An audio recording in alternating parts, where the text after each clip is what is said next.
Yo, Jets Nation, welcome back to the Jets Media Podcast. Unfortunately, we are not celebrating a victory today. The New York Jets snap their 3-game winning streak, and they fall to the LA Chargers 27-6 on Monday Night Football. I have a lot that I got to get off my chest this morning. Me too. And I'm sure all the Jets fans in the chat have a lot to say, and I cannot wait to hear your callers as well. There's a lot that we got to break down, man. Another disappointing performance from the New York Jets offense and just an abysmal performance on primetime football. The Jets are now 4-4 on the season. And, man, frustrating is definitely the word I got to use. So, folks, hit that thumbs up button on your way into the live show, whether you're watching it live on YouTube or on the podcast. We greatly appreciate that, folks. Jack, again, we had 3 straight victories to celebrate. I'm so disgusted today. And now we have an L to talk about. We were getting used to Victory Monday, and now here's Defeat Tuesday, everybody. Defeat Tuesday. And boy, does it feel like a big pile of poop. It's Defeat Tuesday, folks. It is Defeat Tuesday if there ever was one, man. And I'm just coming at you guys with some cold, hard facts today. We'll get into all that. But, man, this Jets offense is abysmal.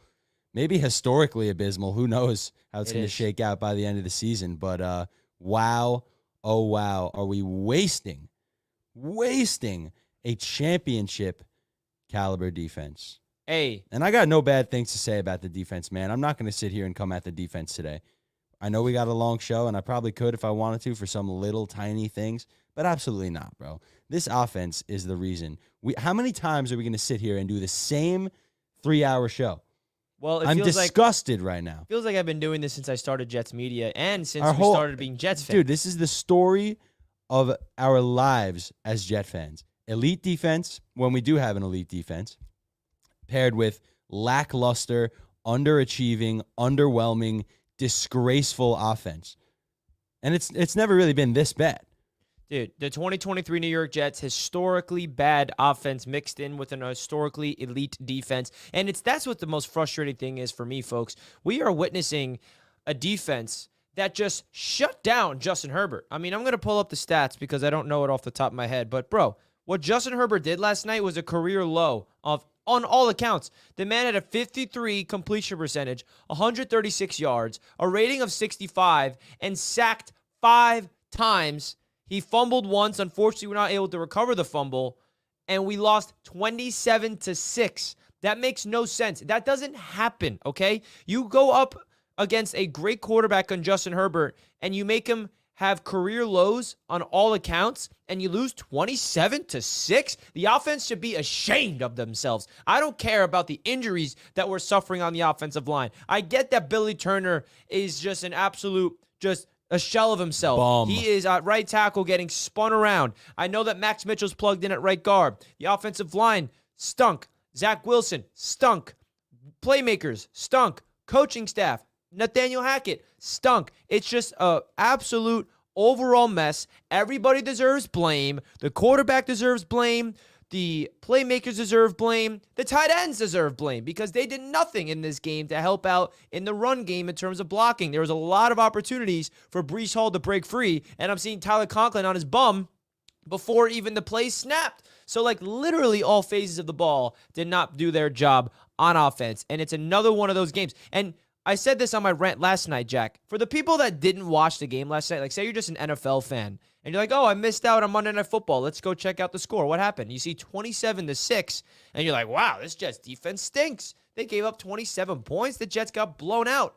Bro, the Jets defense gave up 13 points, and we're expected for them to be perfect. It's so infuriating that we have to expect this Jets defense to literally pitch shutouts to win football games. It's not sustainable. And the reason why the New York Jets are 4-4 and have 4 victories is because of the defense. What we have seen this season in terms of winning is not sustainable. And until this offense figure themselves out, it's going to be a long rest of the season. So we have a lot to unpack in this live show, guys. If you did not already, please hit that thumbs up button. We would greatly, greatly appreciate that, guys. It's going to be a long show, and we're going to hear your callers as well. We're going to bring in all you guys and voice your frustration, because I'm sure there's going to be a lot of interesting callers, to say the least, today. So frustrating stuff, man. How do we lose once again, 27-6? Once again, we're sitting here doing the same podcast over and over and over again. I feel like we're in a time warp. I feel like we're in a time loop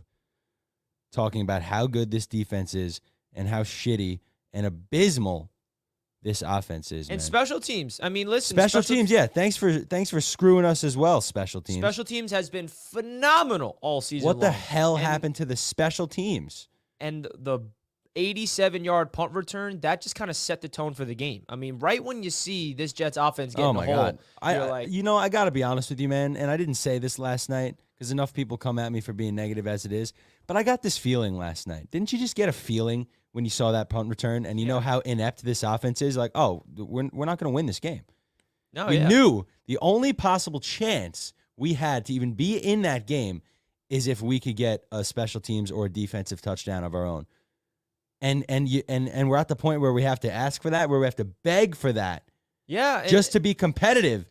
And even Sauce Gardner said in his press conference that, they know that they need to score touchdowns as a defense. And that's so sad that the defense has to even think about that. I mean, that's not what the defense should be doing, bro. Like, this is the saddest part, Jack. We don't need this offense to be great. We don't even need this offense to be good. We need them to be average, and we are a playoff team. They are not even bad. They are atrocious. And that's that's my biggest issue. If we had a below average offense scoring like 19 points per game or something like that, or 20 points per game, we would even be, in a better situation. But the reality is we're not. And the special teams collapsed. The other 7 points that the Jets gave up was because Zach Wilson fumbled the ball and the Chargers scooped it up and returned it to the 1-yard line. So the defense did their job. And I saw some people say, oh, well, the Jets can't get stops when we need them to the most. Are you fucking kidding me? We're relying on the Jets defense to get stops when they're down by 3 scores in the fourth quarter, and you're like, oh, well, the Jets defense can't stop the run. Well, they shouldn't have to stop the run in the fourth quarter. We can't rely on this Jets defense to do everything for us. They need support, and I'm so sick and tired of the nonsense that I have to hear about this stuff, and it's mind-blowing. And guys, there's a lot that we're going to get into because there's so much to unpack with this Jets offense that needs to be talked about. Zach Wilson, the quarterback, needs to be held accountable. Nathaniel Hackett, the offensive coordinator, needs to be held accountable because there's a lot of things that's true. The scheme was bad. Nobody's open down the field. Zach holding on to the ball too long. Zach not protecting the football and turning it over. A lot of things. Undisciplined penalties. There's a laundry list of stuff. And we have abysmal stats that unfortunately we have to present to you guys to show you objectively how bad this offense is. And screw us for believing in the idea of a Rodgers reunion with Alan Lazard and Randall Cobb and Billy Turner. It's gonna be epic. And yeah, obviously we lost Rodgers, but I mean Billy Turner, Randall Cobb, Alan Lazard. Can you say complete is underwhelming? Does that even do it justice? I mean, has any of those guys stepped up and done anything positive for this Jets team? I mean, Alan Lazard, another dropped pass last night, 2 penalties, I believe. I mean, we have one good wide receiver, obviously terrible offensive line depth, even though we're incredibly thin. Do I point the finger at Joe Douglas now? I mean, I understand we tried very hard to go after a wide receiver at the deadline, but we didn't land one. Couldn't find any use for McCole Hardman on this offense. Nah, he's too fast. He's won too many Super Bowls for the Jets. Couldn't find any way to use him. And now we're sitting here with Alan Lazard, bro, dude, who Lazard stinks. I can't even say his name without laughing. Alan Lazard, dude. Penalties. It's unbelievable. What are we doing here? Because Garrett Wilson's another guy who's wasting away. And yeah, he showed up last night when he needed to. He also had a bad fumble as the Jets were driving down the field. There were drives last night where the Jets offense shows life. Oh, we're showing life. Fumble. We're showing life. Oh, penalty. Coming back. Penalty. Oh, my God. Fumble. We're at the 15-yard line. Punt. 15-yard sack. Punt. Sack. I mean, it's just How about this, dude? Zach Wilson has been sacked 31 times, and that is the second most in the NFL. And how many of those sacks stick out in your head as him holding on to the ball for? And I'm not exonerating the offensive line here. They stink. I mean, we're missing a lot of guys, but they stink for sure. They stunk it up last night. But plenty of these sacks are because of Zach Wilson. Yeah. I cannot continue to watch him dance around, try to, juke somebody out, and take a sack 12, 10, 15 yards behind the line of scrimmage when he's also a yard or two away from being outside of the pocket. Throw the ball away. Live to see another down. Do something. Use your legs. Do something. Yeah, I'm tired of watching this garbage brand of football that this offense shows us week in and week out. And it's because of Zach Wilson. It's because of the offensive line. Nathaniel Hackett, I'm pretty sure at this point we can say he sucks. He stinks. Prove me wrong then, because it's the same thing week in and week out. We've seen one exciting game from this offense, and that came against the Kansas City Chiefs, and we still couldn't find a way to win. And I can't even believe that we're sitting here at 4-4 with this atrocious, abysmal offense. It's kind of a miracle if you think about it. How the hell can we 4-4? It proves to you how good our defense really is and how bad our offense is. It really is. It is such a joke. I got to give a shout out to Michael Hill with the $5 super chat, the first super chat of the night. You deserve a round of applause, my friend, because we are going to celebrate you for supporting the podcast here, guys. Thank you so much. Drinking some refreshing coffee after getting embarrassed on national television. Gotta love it. Keep your head up, fellas. Michael, I'm right there with you, my man. Let's drink some coffee and some tea and hydrate with some water. And let's just, unfortunately, talk about this abysmal performance last night. And my biggest gripe about it, it's not like we lost last night in a close 27-24 game and it went down to the wire and we're like, we couldn't win.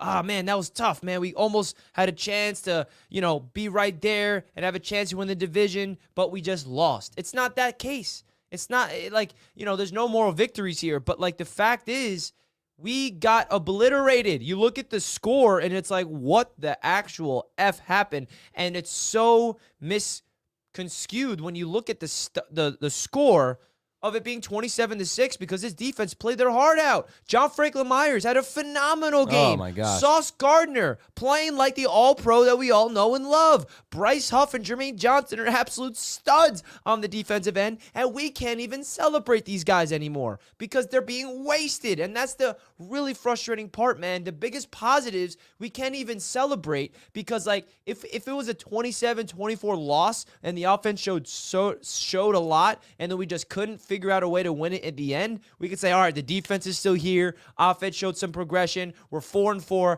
Let's go get back on track and beat the Raiders. But it's so hard to even think that way because we have not seen any flashes of this offense to be able to do anything. You know what this offense is? We have to rely on Breece Hall to break free for a big-time touchdown. That's the only touchdown we scored against the Broncos. It's the only touchdown we scored against the Giants. It's the only touchdown we scored against the Eagles. And those 3 games we won.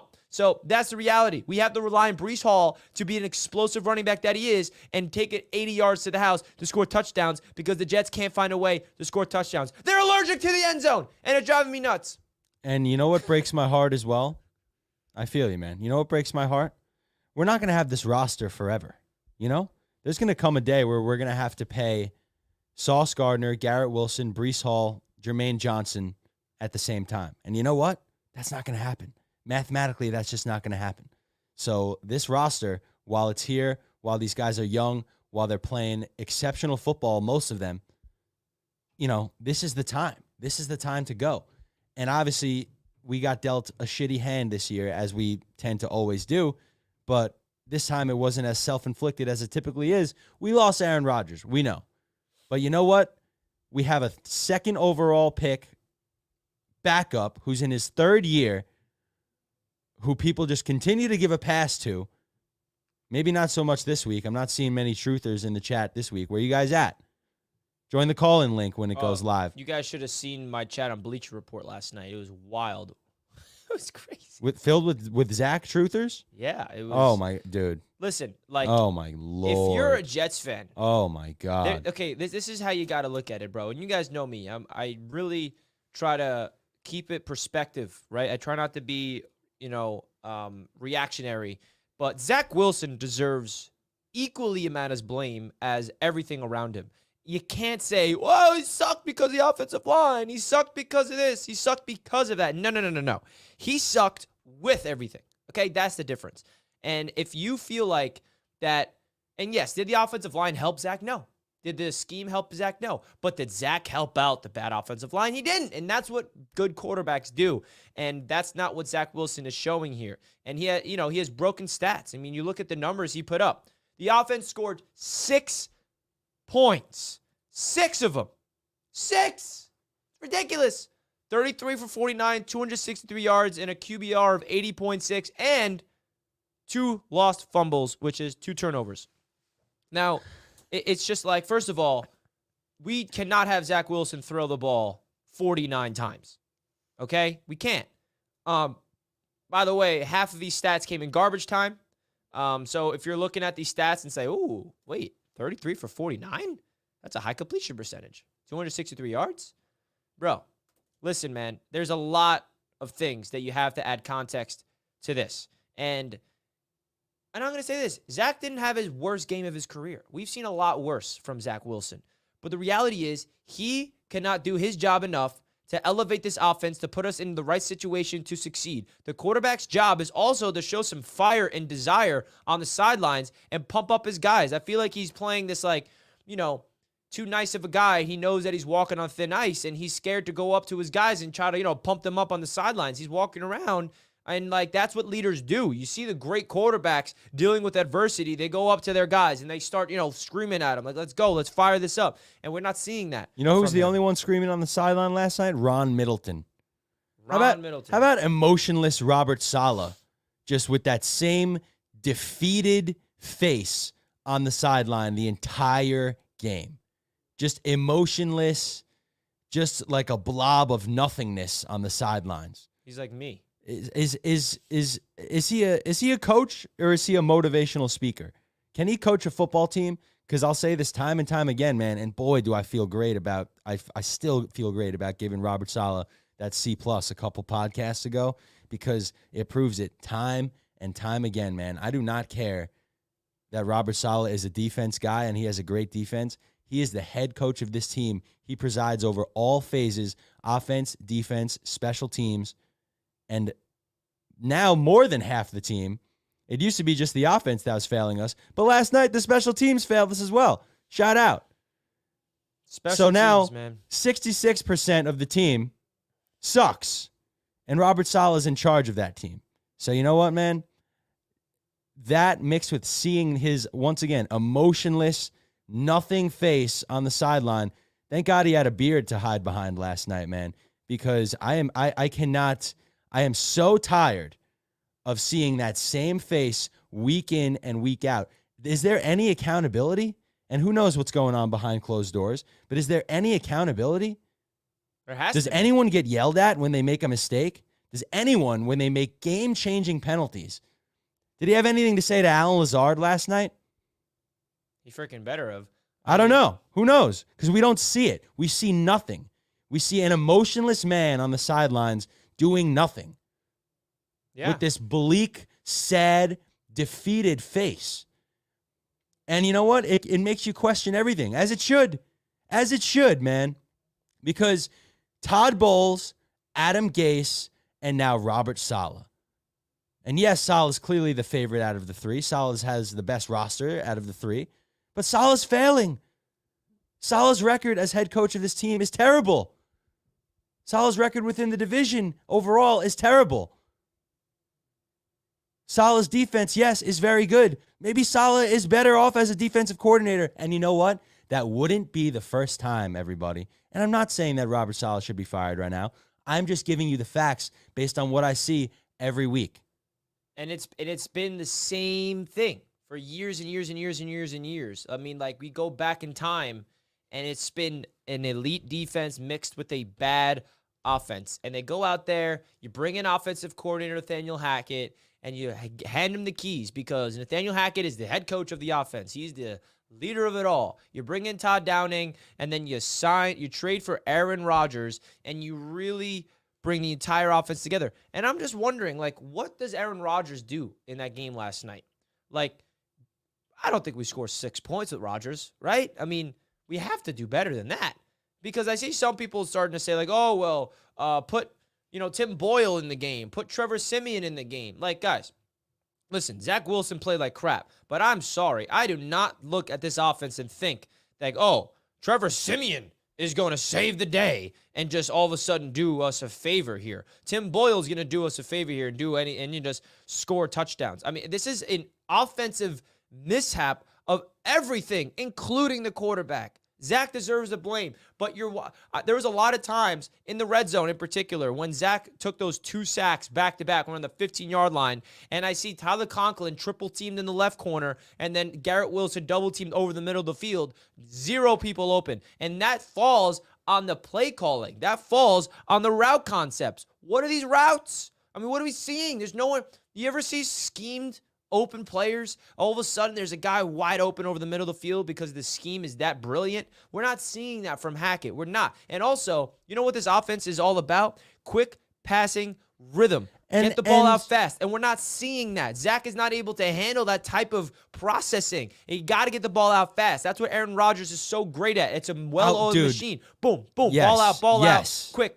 And we're not seeing that shit where he's holding onto the ball too long and he's not getting rid of the ball. There's no one open. It's like literally a 3-level of disgracefulness, starting with the quarterback, which deserves the most blame, then the O-line, then the playmakers, and then, of course, the coaching. It's just it's that simple. And you know what? You're right on, bro, because people are saying, well, how would Rodgers do with this offensive line? You know what Rodgers knows how to do? He knows how to get rid of the football.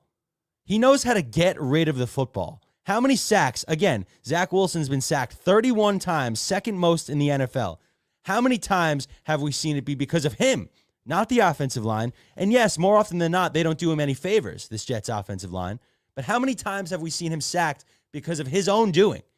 Because of putting himself in a bad position, not using his legs when he should, not throwing the ball away when he should, making bad decisions in critical situations, and taking sacks. The fact that we even won the Giants game is a miracle. A miracle. How the game was not over when Zach Wilson took a sack on 4th and 10 or 4th and 12, whatever it was against the Giants.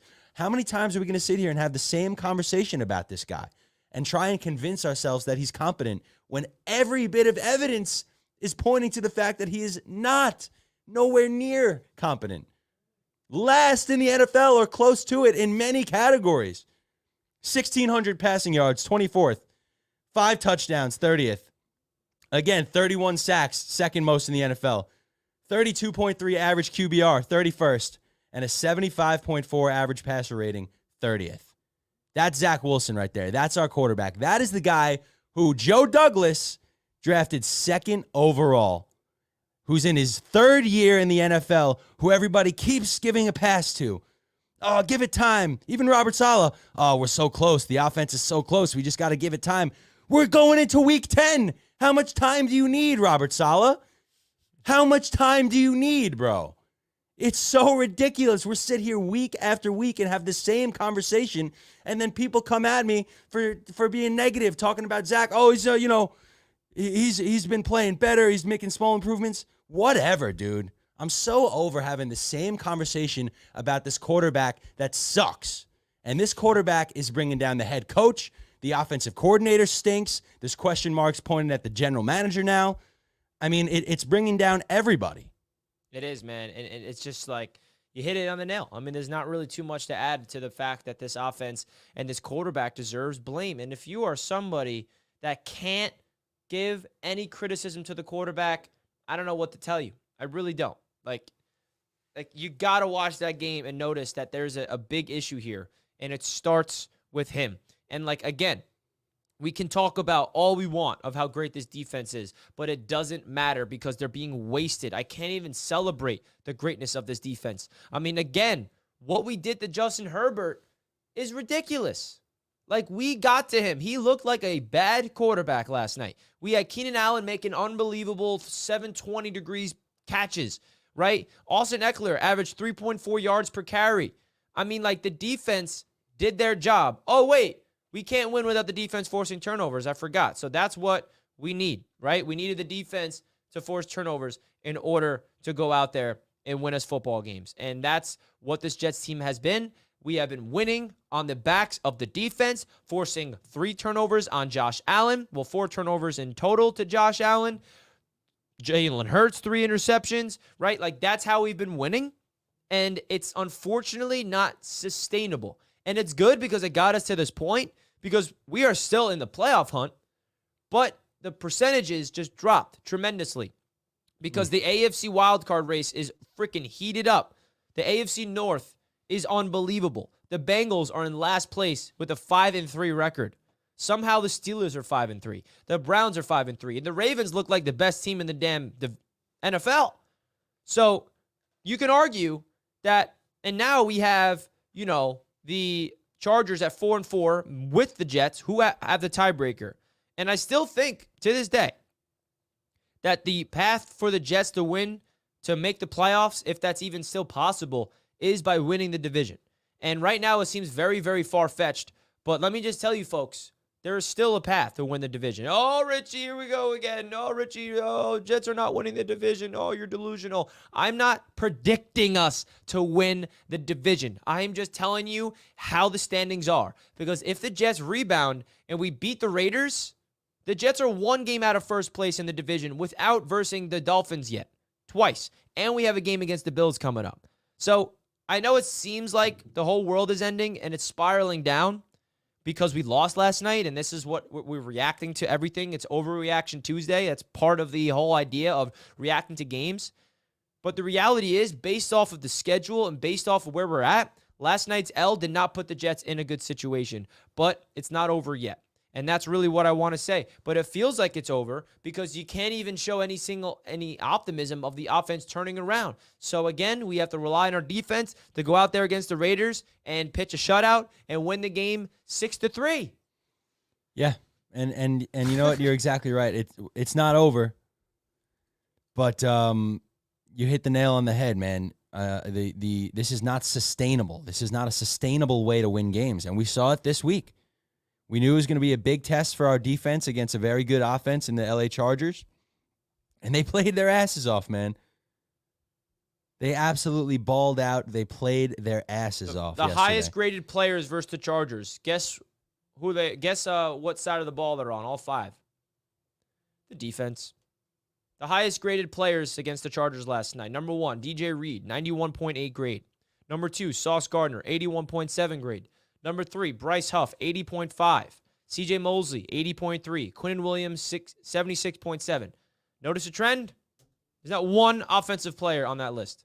Those are all guys that should just be Jets for the rest of their careers, by the way.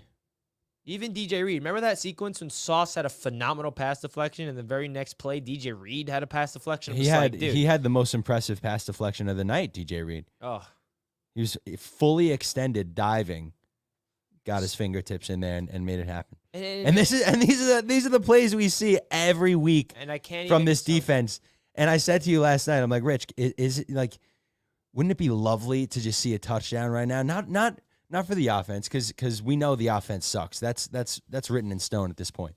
But just for the defense to be able to run back out onto the field with some sense of relaxation, with some sense of calmness that, hey, our offense just put points on the board. Things are looking up. We while we're still going to play perfectly. Super Bowl defense. It's not all on us, but nope. Once again, we can't give the littlest support to the defense. And it drives me nuts. It drives me nuts. We got to this stage at 4-4, which is a miracle with how good the defense is and how bad the offense is. But again, we're not making no playoffs if this offense does what they did last night. Yeah. And it's simple as that. We have a dumb super chat to get to. Chidi Took with the $5 says, relax. Robert Salah has done more with these circumstances than most coaches would have. Once Rodgers went down, we were screwed, and somehow we are 4-4. Who's in the building besides Aaron Rodgers that knows how to run an NFL offense? Not Robert Salah, not Nathaniel Hackett, not Zach Wilson. So are we relying on Aaron Rodgers with a pair of headphones on the sidelines, limping around to have an offense? And by the way, even if we are, it didn't work last night. Newsflash, Chidi Took. We don't have an offense.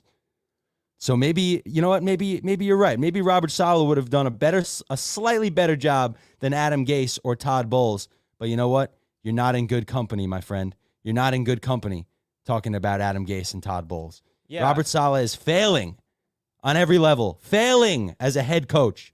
Now, if he was the defensive coordinator of this team, I would give him his flowers, just like we give Jeff Ulbrich his flowers all the time. Do we not? But he is not. He is the presider of it all. And he's failing. Because one side, two sides now, special teams included, are not doing their job.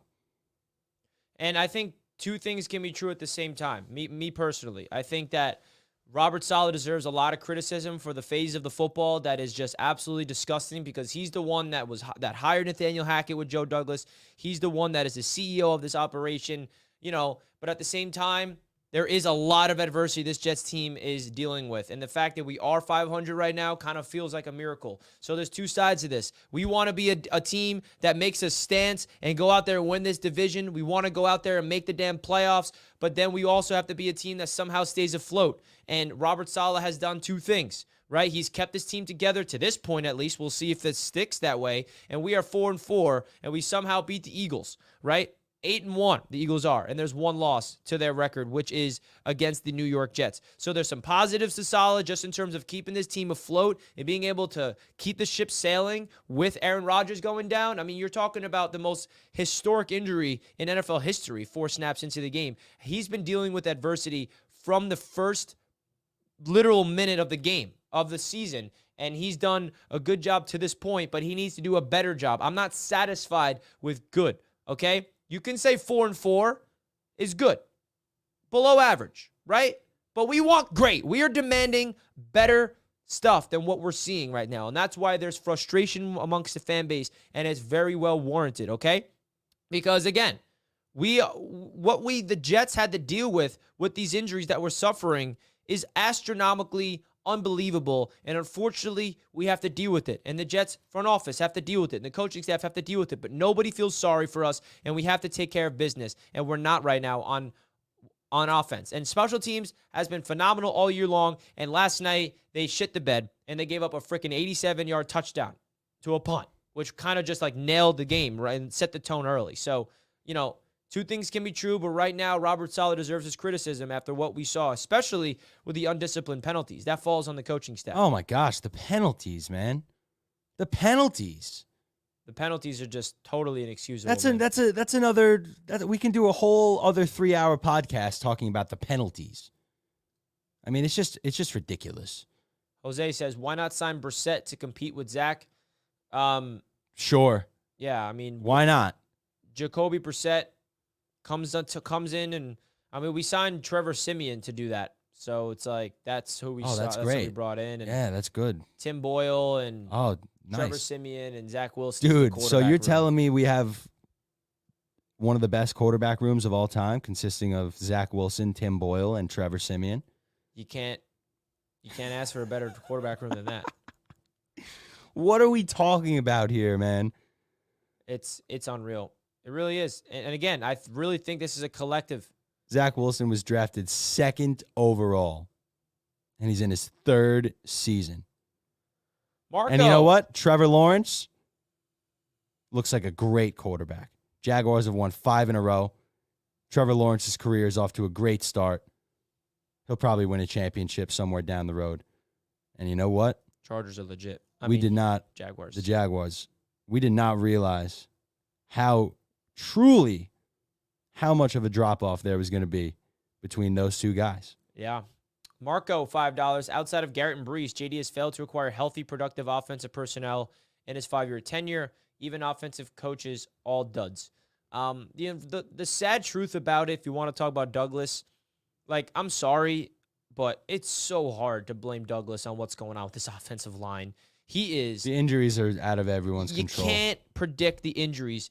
And he's had some misses. And bro, backups right. are getting hurt. Right. His backups are getting hurt. You're absolutely right. So you can't even say that. And it's frustrating. Yes, Joe Douglas deserves to be held accountable for the offense because he's the one that's putting it all together. I totally understand that. But when it comes to the offensive line, he has been put that at the forefront. He drafts Mekhi Becton with his first ever draft pick.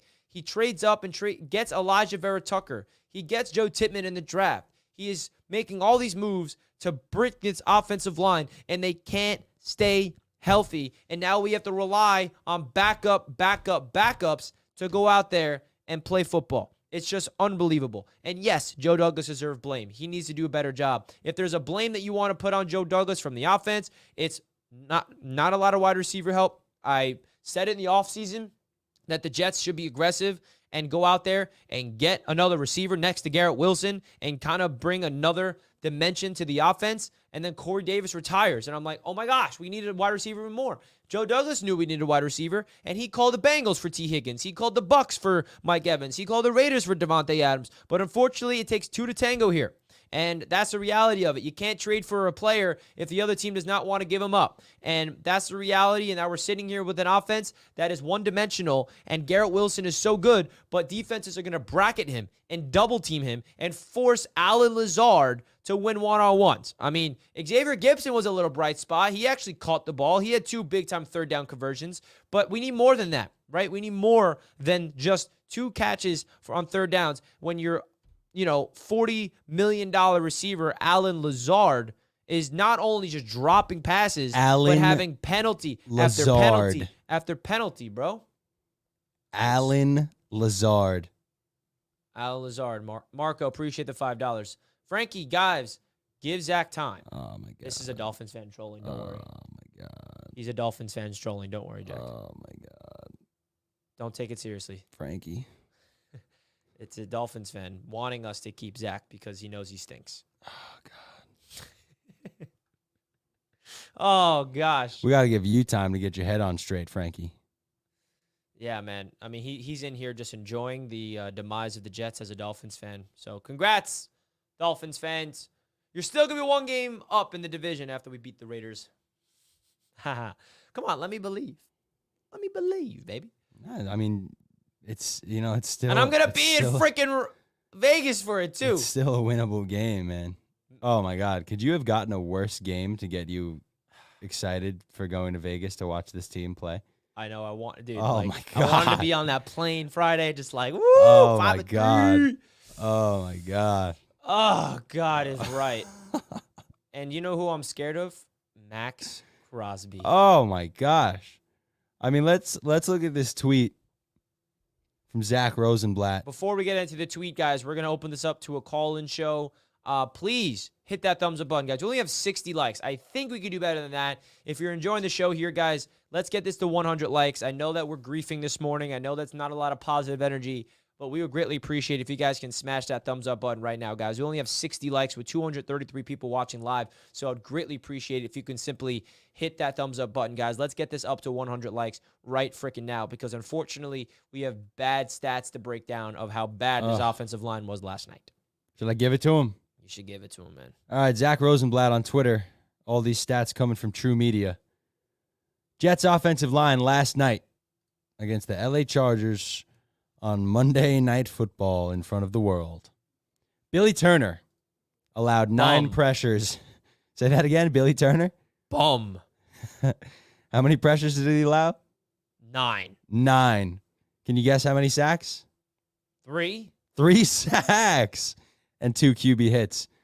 Laken Tomlinson, 7 pressures, 2 sacks, 1 QB hit. Mekhi Becton, 5 pressures, 1 sack. Max Mitchell, 4 pressures, 1 sack. And Joe Tippmann with 2 pressures. So the only lineman for the New York Jets last night that did not allow a sack was Joe Tippmann, the rookie who's coming back from first week coming back from injury. How about that? Not the veteran Billy Turner or the veteran Laken Tomlinson or the veteran Mekhi Becton or the second-year player Max Mitchell, but Joe Tippmann. Who's a stud, man? He is. And I think that we have a lot of should be very excited about Joe Tippmann playing. By the way, this should also be noted, his first career start at center. We only saw him at right guard this year because we are But down. we have Billy Turner at right tackle who allows 9 pressures, 3 sacks, and 2 quarterback hits. Don't worry, Jack. Dwayne Brown's on his way back. So we have the corpse of Dwayne Brown making his way back. That'll fix everything. The corpse and you know of what? Dwayne Brown. And then it also, the tweet wraps up, also important to note, Zach Wilson's time to throw for both the game and while under pressure are too high. 2.71 seconds, and then while he's under pressure, 3.37 seconds. So he actually takes longer to throw when he's under pressure. You got to get rid of the ball, Zach. So when you're combining poor offensive line play with poor quarterback play, you end with 6 points. Throw in an incompetent head coach and an offensive coordinator who was relied on Aaron Rodgers to have a successful career.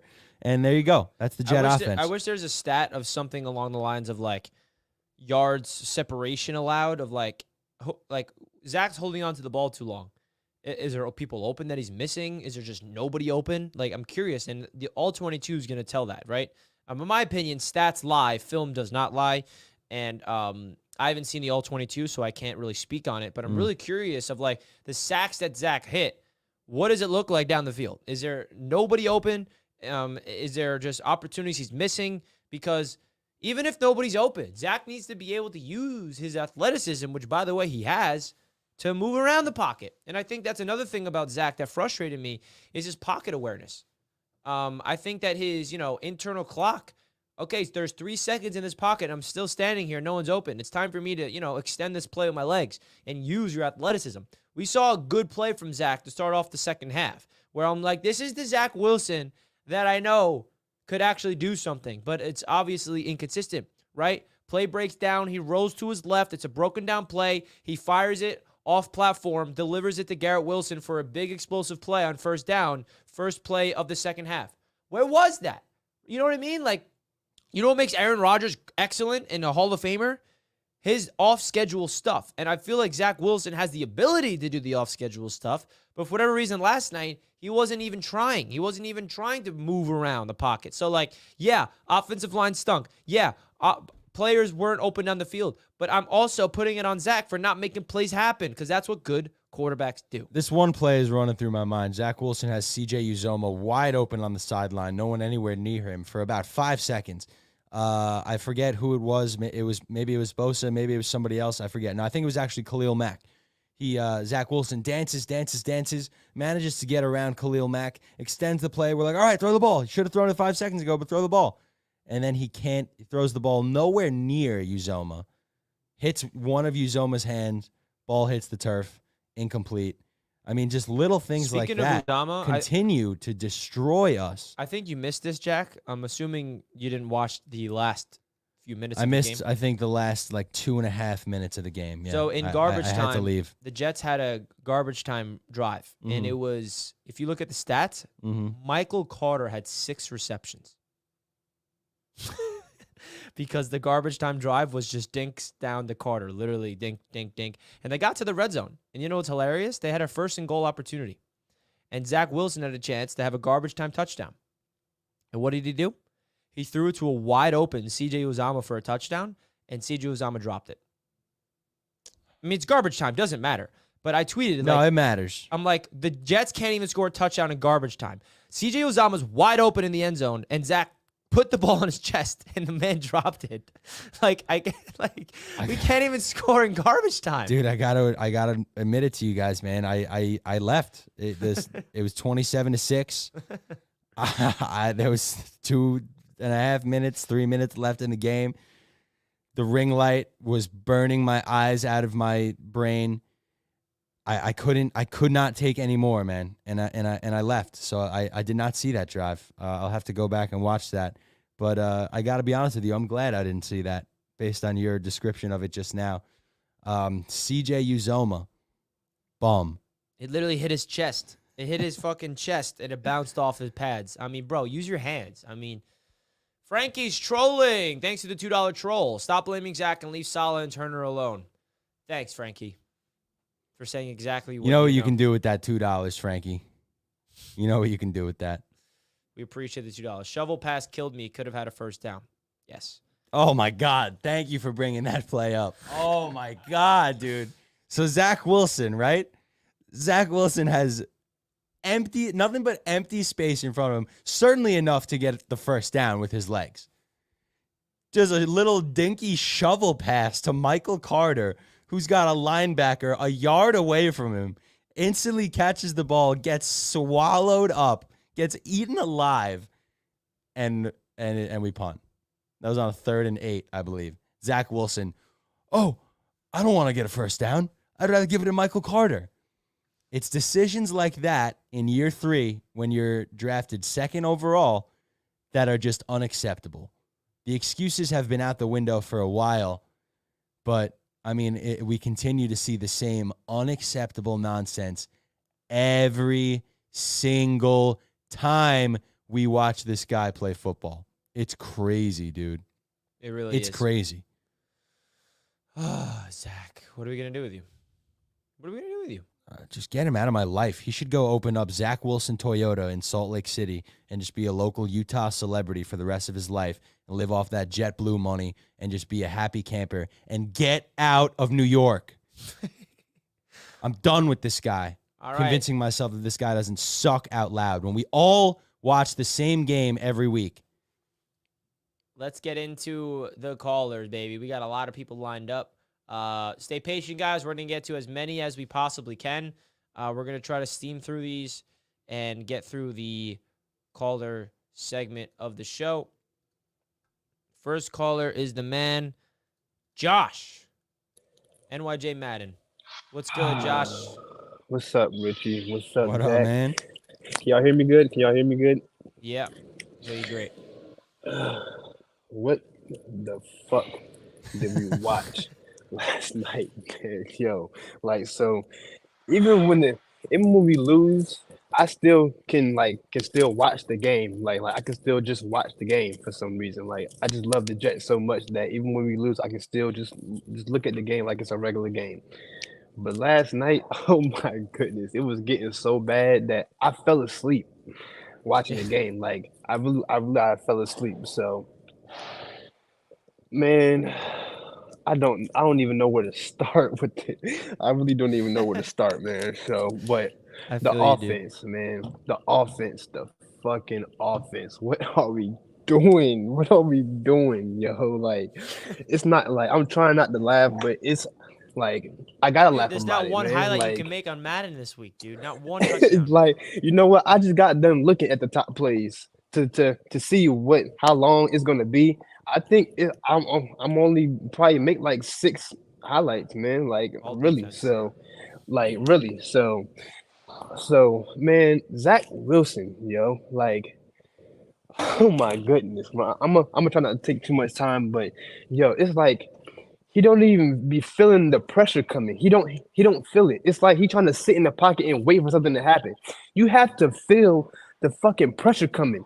Like, especially when we got Joey Bosa and Khalil Mack coming off of both opposite edges. Like, how are you not even feeling those type of energy? Like, what the fuck? So, and then like all the penalties, them penalties was definitely killing us, man. Like, what the fuck? Like, and congrats to the Chargers, man. They must have looked at film because Breece Hall didn't do nothing, shut down everything. Like, so, man, I don't even know what to say. No, No you more, said man. everything But, you needed to say, like, Josh. Unfortunately, it's just a negative. This was a horrible game. And you know what it reminded me of? It reminded me of the Patriots game like years ago, the butt fumble. When all that shit was happening in that game, the butt fumble, the fumble from the kickoff, returning back for a touchdown, man. Oh, this game was horrible, man. We definitely got to do better as an organization, man. Like Nathaniel Hackett got to call some way better plays. What the fuck, bro? This shit, I'm just so pissed off about this, man. That's all I got for y'all. Hey Josh, Richie, have fun with the Madden stuff this week. It'll be a real easy week for you. It'll be a real easy week for you on the offense. Definitely. Hey man, it Josh, is what it we is. appreciate Hopefully, you as always, dude. yes sir. Hopefully we can get a dub next week against the Raiders, man. That's all I got for y'all. Jet up. Let's go. Appreciate you always, brother. Thank you so much, Josh. Yeah, Thank man. you, Josh. Defeat Tuesday is real, ladies and gentlemen. That's a loyal caller right there who always brings the energy. And has for the last 3 weeks over the course of some, sketchy wins, but albeit wins. And now here on Defeat Tuesday, man, the vibes are low. Thanks, Jets. Can I give us one positive that is actually hilarious because you can like turn it into a negative in a way? Please. This is the biggest positive I got, folks. Oh, gosh.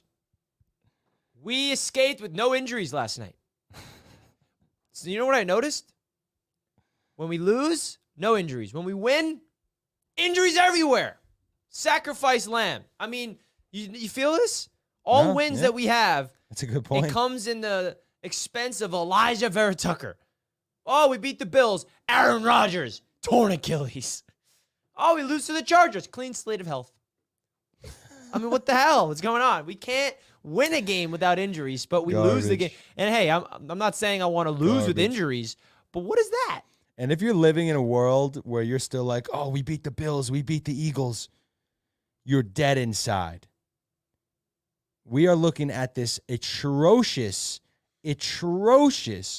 joke of an offense, of an NFL offense. And I'm at a loss for words sitting here doing the same podcast week in and week out. You know what we should have done, Rich? We should have just re-uploaded last week's podcast and called it Chargers Jets recap instead of Giants Jets recap. Even though we won last week, it would have been the same thing. Elite defense, garbage offense. This time luck wasn't on our side, and we knew the defense was going to give up some sort of points yesterday. But once again, this offense can't even give anyone any semblance of hope. At all. We have to rely on Breece Hall to break free, to score points. That's all we have to rely on. That's it. All right, let's get to the next caller. Curious to hear what this guy has to say. My man, James. James, you're live, bro. I'm struggling to come up with the right thing to say. This was a fucking joke. This was a fucking disaster. This was pathetic. All right? Everything. We all talked all fucking day. Me especially. All we said was how we were going to come out with this W. And we shit the fucking bed. We shit the bed like I can't describe. This kid, I try to be super positive in my life, period. In everything I do. I think he's got to go. I think he's got to go. He's got all the talent in the world, but he cannot.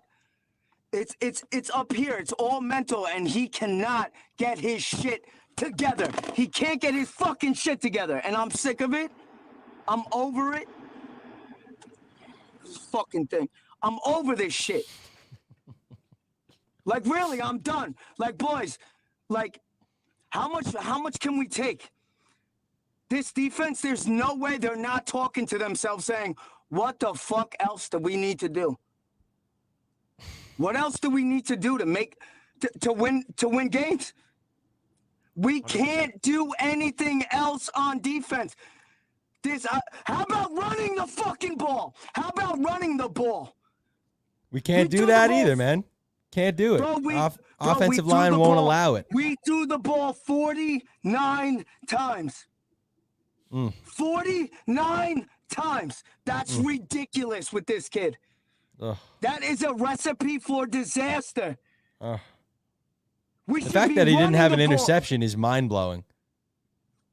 Because he's scared to take a chance. Yeah. Because he's not gonna throw he's not gonna throw those post routes, those deep digs. He's not gonna do that. He's not accurate enough to throw interceptions.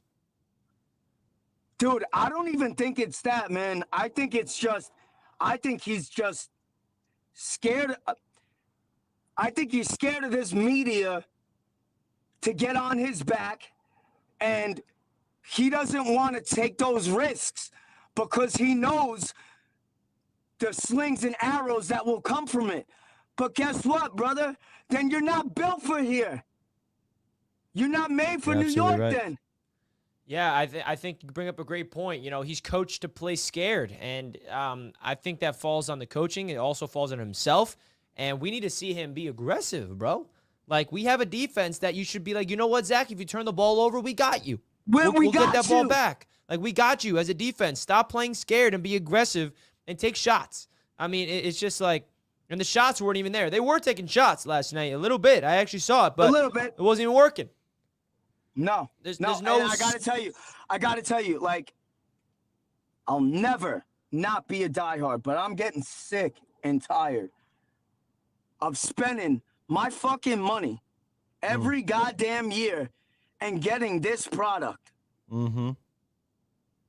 Because these ticket prices are through the fucking roof, right? I go to 5 to 6 games every year, and I'm getting sick of it. I want to see something done on offense. Please, do something on offense. If we can run the ball, run the fucking ball. Run it. Don't throw the ball 49 fucking times. And I'm sorry to be so crazy, but I'm sick of it. I'm done. The Jets are making us all crazy. No need to apologize. Dude, I mean, Richie and I were saying the same things at the beginning of the show. I don't know if you heard it, James, but you know, this is the story of our lives. This is not just recently. This is not just under Robert Salah. Whenever the Jets typically have shown any signs of life, it's because of a crazy, crazy good defense. And then you look back in the Rex days, we had a great running game. Sanchez was a stud when he needed to be. But, you know, our entire lives feels like competent on one side of the ball and an absolute disaster on the other side. And this trend just continues year in and year out. And you're right. It's not cheap to go to a game to God knows buying, chicken tenders and a beer inside the stadium is $40. No, go ahead. No, so I don't drive to the games. I take the train. That right there is $40 right there. From the train from Copeg train station or Lindenhurst train station to fucking to the stadium round trip. That's $40. Drinks, food, everything. Tickets. You're talking about $400. That's insane, man. It's insane. Every time. We're talking about over $1,000 a year. I'm sick and fucking tired of this shit. Amen, dude. James, we Love you, appreciate boys. I'll talk to you rant, soon, bro. Love you, man. Thank you for letting it all out. James is out of there, bro. Man. You got to respect that guy, man. He wears his heart on his sleeve, like us. He does. He does. Well, guys, I do want to show you guys a stat that, unfortunately, NYJ Matt had to show us on Twitter.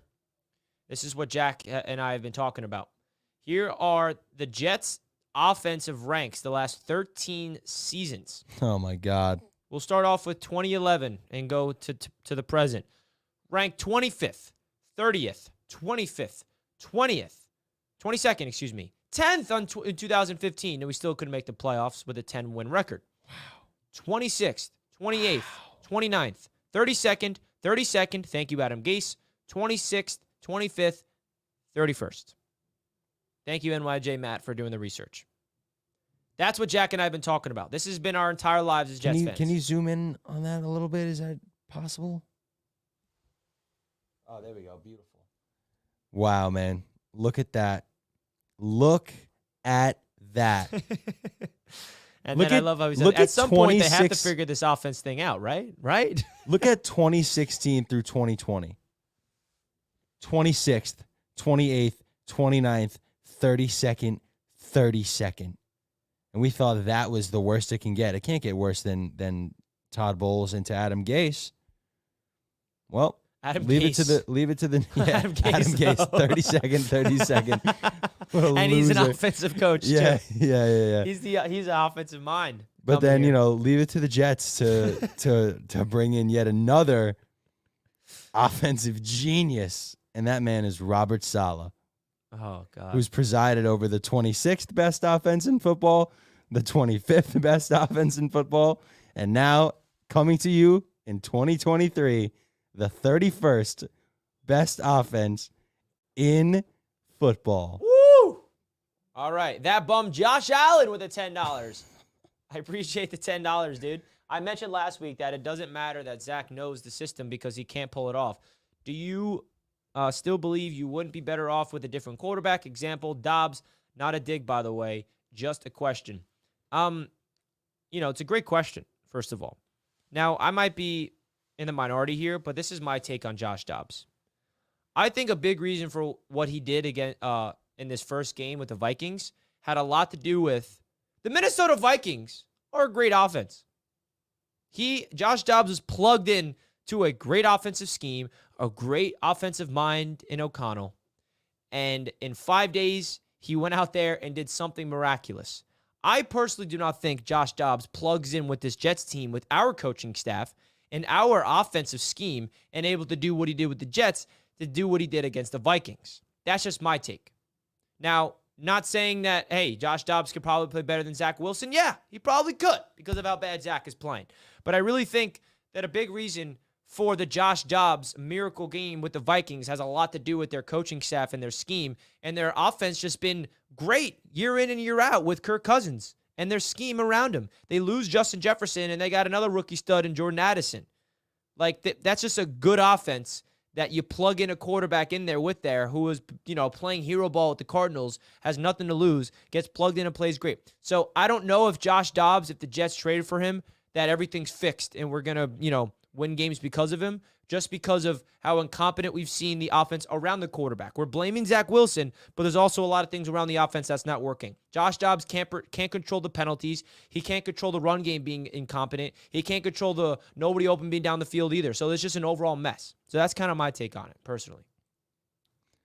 Not really much for me to add there, man. Totally agree. Agree. Because it is a quarterback issue. We're blaming Zach, but there's a bigger issue here besides the quarterback, folks. Oh, 100%. It's not just Zach. It's Zach, but it's not just him. That's the issue. It's Zach plus many others. So that's why I don't think the Josh, and I know TD Finstock is going to get on my ass tomorrow night and say, I told you, Richie, you should have got Josh Dobbs. And I'm going to be like, okay. And I'm going to say exactly what I just said. Hemlock, and I appreciate the question, by the way. This is a very good question. I know you're not taking any digs or shots. I appreciate the $10, by the way. Thank you so much, my man. Hemlock rides, and we're getting into the rest of the callers. How about some perspective? Fans sound spoiled AF. Quarterback goes down, and we're 500 midseason. Anybody else would be good with this? Listen, the thing here, Hemlock, is, as a Jets fan, we're not satisfied because we want more. And, yeah, we could sound spoiled, I guess, but yeah, our quarterback goes down, and we're 500. We're a fan base that's starving for winners. We're a fan base that's never had any type of success. We haven't been to the playoffs in 13 years. And when you have a chance to win a game, to put us in a position to be competitive, to not only make the playoffs, but win the AFC East, and you put that product on the field, we are going to be frustrated. Yeah, take a step back and look at the season as a whole. Oh my God, it is a miracle. How the heck are we 4-4? But when you break down last night's game, we are going to be critical and we're going to be pissed off, as we should. The team that hasn't experienced a championship since the 60s is spoiled. Give me a break, dude. Why are we signing defensive linemen when we need offensive linemen? We did sign offensive linemen. We got Roger Saffold. We're signing guys off the street. And I don't know what defensive lineman you're talking about. Did we just make a move or something? But Al Wood's done for the season, so they went out there and made some defensive lineman moves. Do you mean Tanzel Smart? Elevating from the practice squad? I don't know. Are we missing something? Shout out Tanzel, man. All right, let's get into some of the rest of the callers. We got LaSalle. LaSalle, what's up, bud? I'm doing better than yesterday. That's good. All right. I will say that. But I will gotta admit, I turned the game off as soon as we gotten down like 14-0. I turned the game off. Man, come on, LaSalle. I bailed out, but I didn't bail out that early. I have a lot of stress levels, and I was just like, I don't want to deal with the stress if our offense is not going to step up. It just felt like off the jump, like, okay, this is not going to be a game that like I'm going to like watching when it comes to my stress. So I'm like, I'm not watching it. I watched the NBA game. I watched an NBA game, and I just felt less stress. And then I watched a bit more when it get into the third and the fourth, but I just couldn't watch most of it because my stress level would have gone through the roof because I just saw everything that I hate about this offense. And really, to be honest, why can't we do? I put a lot of shit on the Dolphins, but why can't we do what the Dolphins do? Why can't we move Garrett Wilson around? Why can't we move him around like what they do with Tyreek Hill? Like, why can't we do those things? Like, why? Why can't we take something that someone else does and then do it? McDaniel's just a great offensive mind, and we don't have one of those. That's why. But I get what you mean, Lascelles. We see the same boring offense week in and week out, and there's no creativity. We see maybe a couple play action attempts per game. What we did see that was a nice change last night. Up tempo offense. Oh, it was great. We're moving with some tempo. Doesn't matter because we can't score points regardless of how quickly we're moving from play to play. It doesn't matter how good Garrett Wilson is, how good Breece Hall is. The offensive line, the quarterback, the offensive coordinator, the head coach, the general manager are all to blame as to why this offense is inept and lifeless and just disgraceful. And we're sitting here doing the same podcast that we do every week. Doesn't it feel that way, Lascelles, talking about how good this defense is and how crap this offense is? It is kind of seeming like it. Really, to be dead ass, like I wouldn't mind us keeping Robert Salah as a defensive coordinator, and then us getting a offensive minded coach because the defense is great. The defense is great, and all that. But the offense, every single time, I always get on. Like it seems like it's been a couple of years since I said this. Why can't we be creative? Why can't we do what the Dolphins offensive coordinator is doing? Like I said, you know the reason why they continue to double team Garrett Wilson and continue to body him because we don't move him.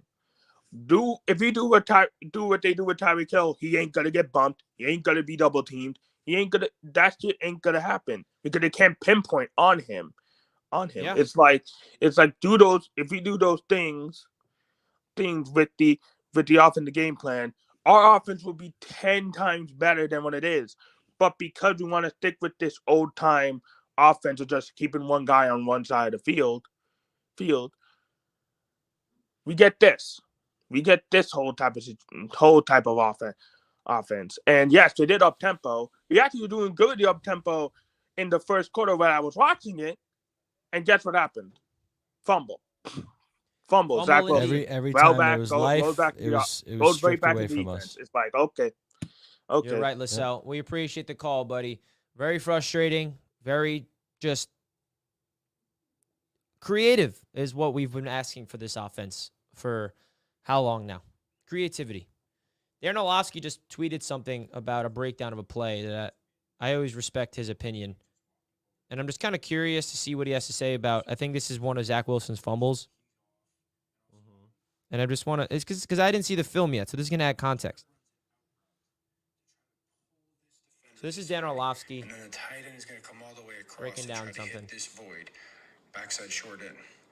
The only thing is it takes forever to happen. Like by the time there's even remotely someone to throw, there's no one to throw the football to. But even remotely to throw the football to, there's no one open. Conklin clearing, and that bagger's there. The foam's already happened. So like, I don't.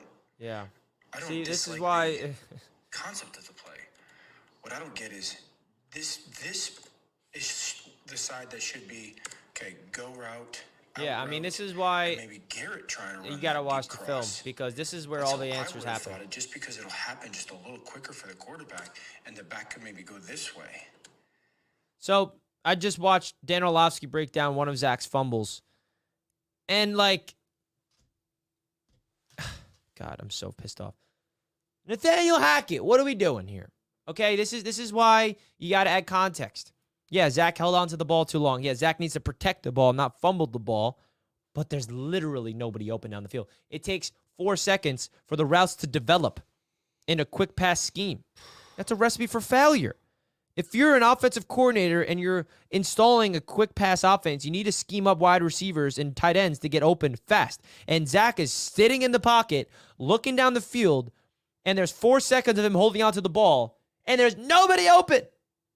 And then he gets sacked, and it's a fumble. So, like, it's a mess all over the place. And you know, even if the scheme was better, do we even have the guys outside of Garrett Wilson that can run routes and get separation downfield and be productive as receivers or tight ends in the NFL? Feels like we get a different version of Tyler Conklin every week. Uzoma and Ruckert are useless. Alan Lazard is the new head bum of the world. Randall Cobb, useless. Well, I can't wait to Xavier see. Gibson made a couple plays last night. Every time the guy fields a punt, my heart drops. He's been useless outside of the week 1, obviously, game-winning return. I haven't seen him return a pass. It's always fair catches, and there's no kick return. And they're always sketchy fair catches, too. That touchdown that he got week 1 is why he has a job in the NFL. That's the only reason. I don't know. Crazy, We're man. so lacking for talent. And that's an issue as well. Talent is an issue. Who would have thought Dalvin Cook, Alan Lazard, Randall Cobb, Mecole Hardman, Corey Davis. Proven guys.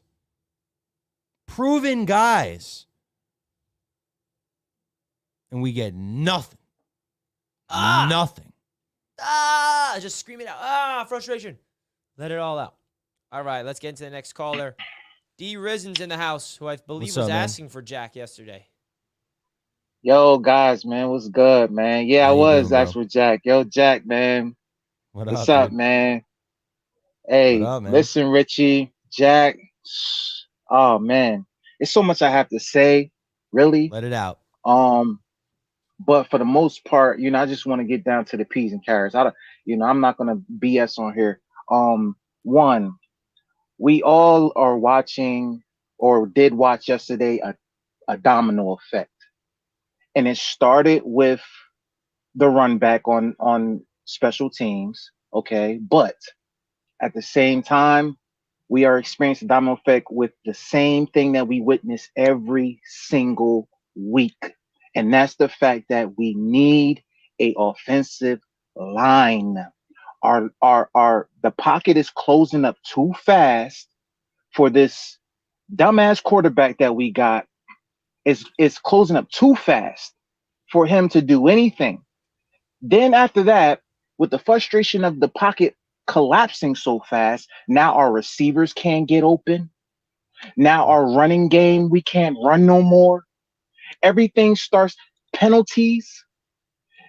We have a weak-minded quarterback. So with all this pressure that's going on with the pocket collapsing, with the play call, with the flags, with the receivers, all this is happening because of the O-line. Because I guarantee you, and not just that, I'm not saying that everything was towards the O-line, but it's like I said, it's a domino effect. When Zach Wilson was actually realizing that the pocket is closing too fast, he started to go inside the pocket. What did he do? He throws a hip toss pass instead of running the ball for the first down, which it shows like mentally he's not an alpha. He's not that let me get this. He's not that type of guy, even when it's right there in his face. Don't get me wrong, guys. Don't get me wrong, Jack. Don't get me wrong, Richie. Our receivers wasn't doing so good. Once again, our defense had to hold our fucking asses up again. I get it. But at the same time, we're not grooving. We're not getting enough time to groove. Zach is not even. I don't want to give Zach too much damn credit because he's cheeks right now. He's playing scared. He's playing like he's a freshman in college. I don't get it. But at the same time, I have to be realistic, and I have to say, even if we had any alpha quarterback out there, he still would have struggled because our O-line is not giving us time, man. Like, I I want to blame Zach. I want to blame a whole bunch of things, but like I said, we experienced yesterday a pure domino effect, and it's not gonna. We can't be in a domino effect situation because we don't have an alpha quarterback. If we had an alpha quarterback that can at least scramble and get out the pocket, and then say, okay, well, I'm not gonna throw a hip toss. I'm gonna go get this first down right here. It's right there in front of you. We don't have time to gel. We don't have time to gel. That's why the receivers are dropping passes because we don't have time to gel. We don't have time to gel. Garrett Wilson had his first big play in 2 games yesterday. He was MIA the game before last. We don't have time to gel. It's so many things though. Like I can point out so many things, but at the same time, it's a domino effect that we're experiencing, and it's not going to get better until we do 2 things. We need to get a better O-line, and we need to get an alpha quarterback besides Rodgers. We need to get an alpha backup quarterback. That's what we need.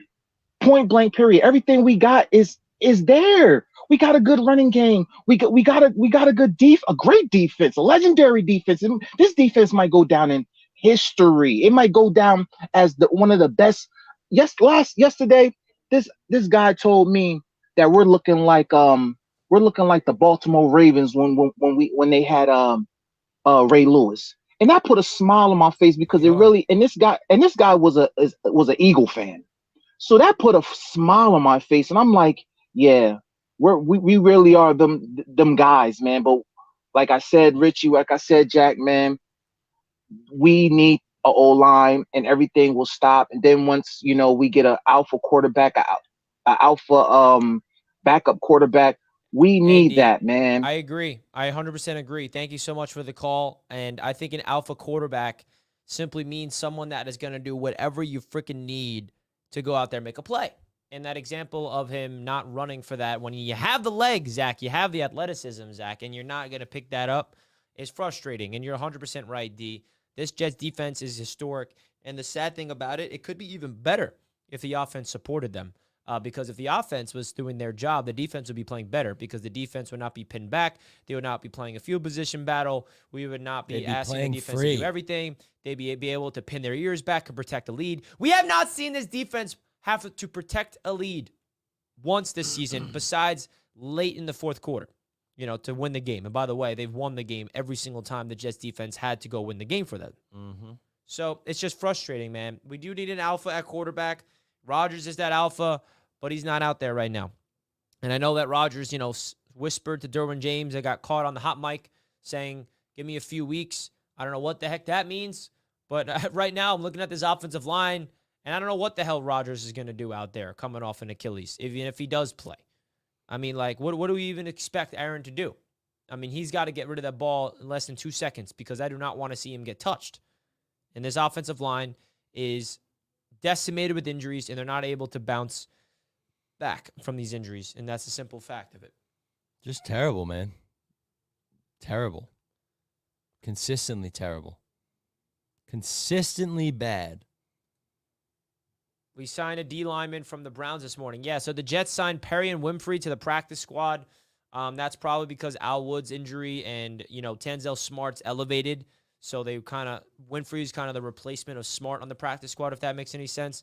Perry and Winfrey is actually an intriguing player. I loved him pre-draft. He was Senior Bowl MVP. It's an interesting guy to get on the roster. Yeah, I like Perry and Winfrey. I know everyone's like, who gives a fuck? We need offensive linemen, but hey, it's a roster move. We got to talk about it.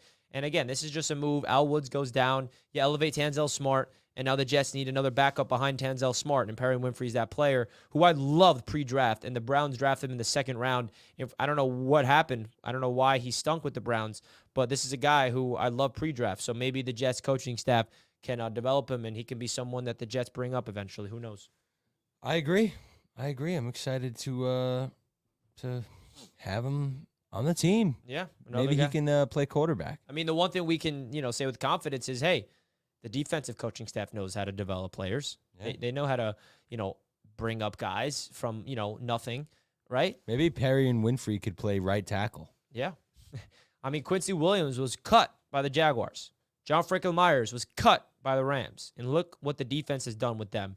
JFM had a crazy game last night. I know that he had one play that he'd like to have back where he could have wrapped up Herbert, and then he checked it down to Everett, and he went down the sideline. But outside of that play, the man had 3 pass breakups. 3! Yeah, he showed up last night, man. Bryce Huff, Jermaine Johnson with another very good game. Quentin Jefferson with another sack. Sauce and DJ Sauce just and clamping DJ Reed up. balling out. Quincy Williams For nothing! Quincy Williams with a TFL. tackle for loss. Quinnen Williams doing Quinnen Williams things, just pressure, stopping the run. Dude, it's so we can't even celebrate it. It's like, we're like monotone. The defense is so good. We got Jermaine Johnson. We got Bryce. We can't even be happy about it. We can't be like, yeah, we got Bryce Huff. We got Jermaine. We got Quincy. We can't even do that right now. Isn't that sad? We can't even celebrate this historic defense. It is extremely sad, man. There's no way around it. LaSalle back says, we need an offensive-minded coach and another young quarterback and keep the defense scheme as it is. The whole team doesn't rebuild. The offense does. Yeah, I mean, it's tough. It's tough. We need better offense everywhere. It starts with the coaching, starts with everything. You're right, LaSalle. You're right. Appreciate the $5. Offensive-minded coaches are the modern NFL, and the Jets right now are at 4-4 right now with that one. Barney, bench, CJ, Cook, and Lazard, elevate Izzy and Brownlee. Yeah, I mean, the Jets have Randall Cobb as a healthy scratch because they realized the man was here for Rodgers, and Rodgers is not playing. But when are we going to elevate Izzy? I mean, it's not like we need Izzy. It's not like, oh, we need Izzy so bad. I mean, we have Breece Hall, okay? Breece Hall is like literally the focal point, the workhorse. And Dalvin Cook barely gets on the field. And when he does get on the field, he does not make an impact. I get that. But, yeah. As much as we want to bench Lazard, they're not going to, because who the heck is going to replace him? Brownlee? You know what I mean? Yeah, I mean, they're not going to do that. We're so thin. It's not Lazard does stink, though. That's for sure. Lazard. Stinky Lazard. Oh, my gosh. Folks, we're going to keep getting to your callers. We appreciate you guys voicing your opinions. We have 2 likes away from hitting 100. If you guys can simply hit that thumbs up button, we would appreciate that. 2 more likes to get to 100 on this fine Defeat Tuesday. Not a Victory Tuesday, but a Defeat Tuesday. Defeat Tuesday. Man, 3 straight Victory Mondays was pretty glorious in between a bye. So it was like 4 weeks of tasting victory. 4. Yep. And hey, those 3 straight wins kind of saved the season. Mm-hmm. And I'll say this, heading out of the bye, I said that the Jets have a chance to win their next 3 games, but at least bare minimum, they need to win 2 of the next 3. And we have a chance to do that if we beat the Raiders and get them to 5-4. So, but if we lose to the Raiders, then things are just going to start spiraling. And right now, the Raiders, or we have Thursday's pod to talk about the Raiders more, but these Raiders are playing free. They're smoking cigars in the locker room. They don't have anybody over their head and Josh McDaniels culture to worry about. They're like, we don't even have a coach. It's like a player-led team that's playing free out there. That scares me. Not going to lie. Such garbage, man. I ain't going to lie. We are still in a position to make a run with a lot of games left, but that starts with the offense figuring themselves out. Nate is next caller. What's up, Nate? What's going on, bud? Your call yesterday was so amazing. And Man. I appreciate you hyping me up yesterday, bro. I appreciate it, man, but I gotta address this. Yeah, it's going to be the opposite way of yesterday. As it should. Nathaniel Hackett, I never knew. I don't know what his play call. We were against the 32 ranked defense, and we did not take one shot except in the second half. What are we doing? And Lazard looked unhealthy. Lazard looked slower than most. He looked like a snail. He could not get open to save his life. Why not put Brownie in the starting lineup? Defense did everything in their power to keep this team in the game. But I gotta go. But now I gotta go to Zach Wilson.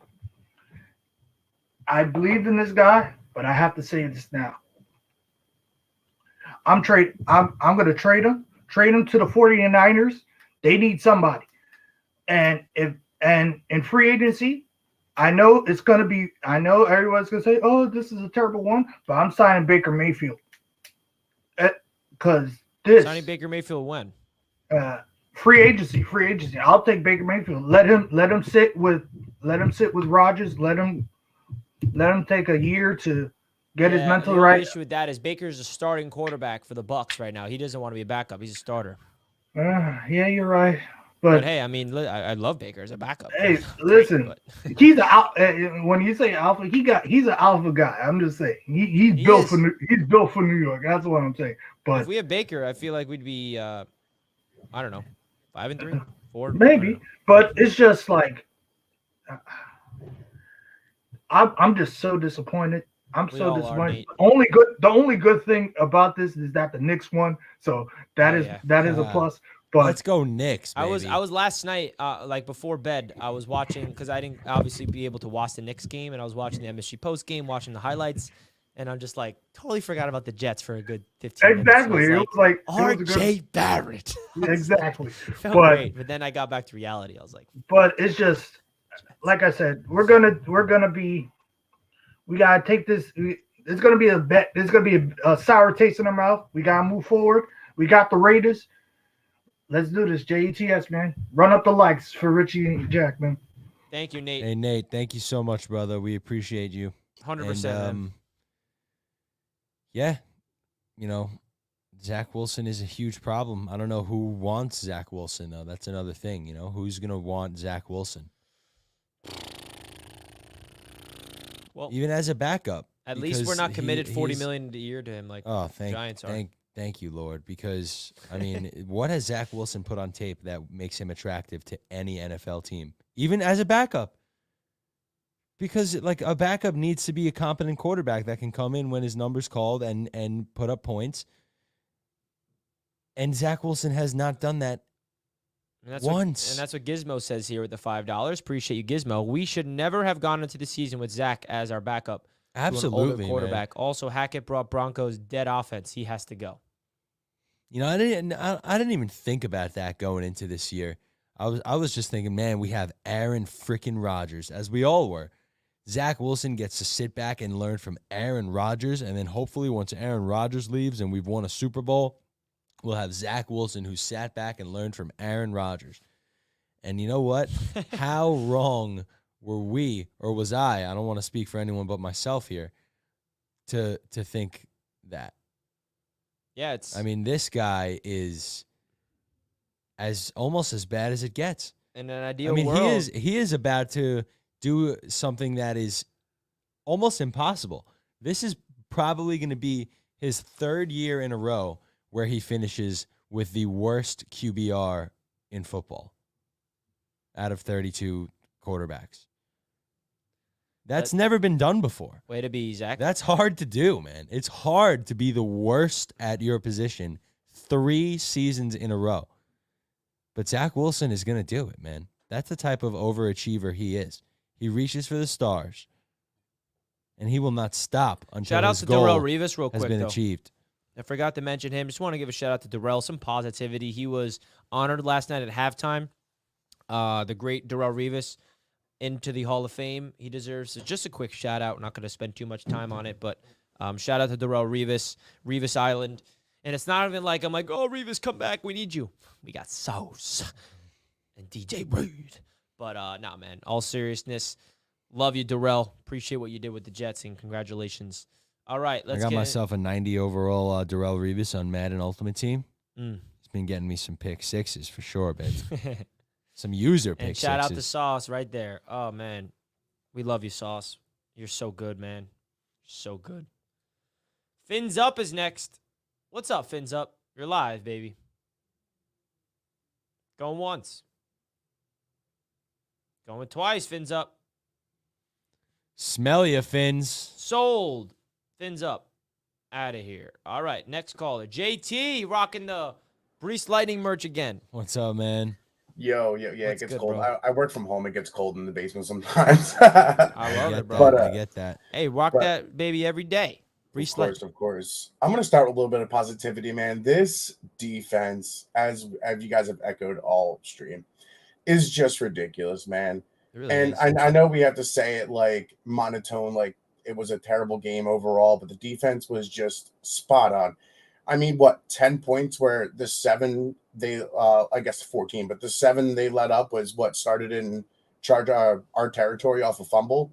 The only real scoring drive they had, and then the 3 points right before halftime on a few quick passes. Like our defense just about shut them out to 0 points.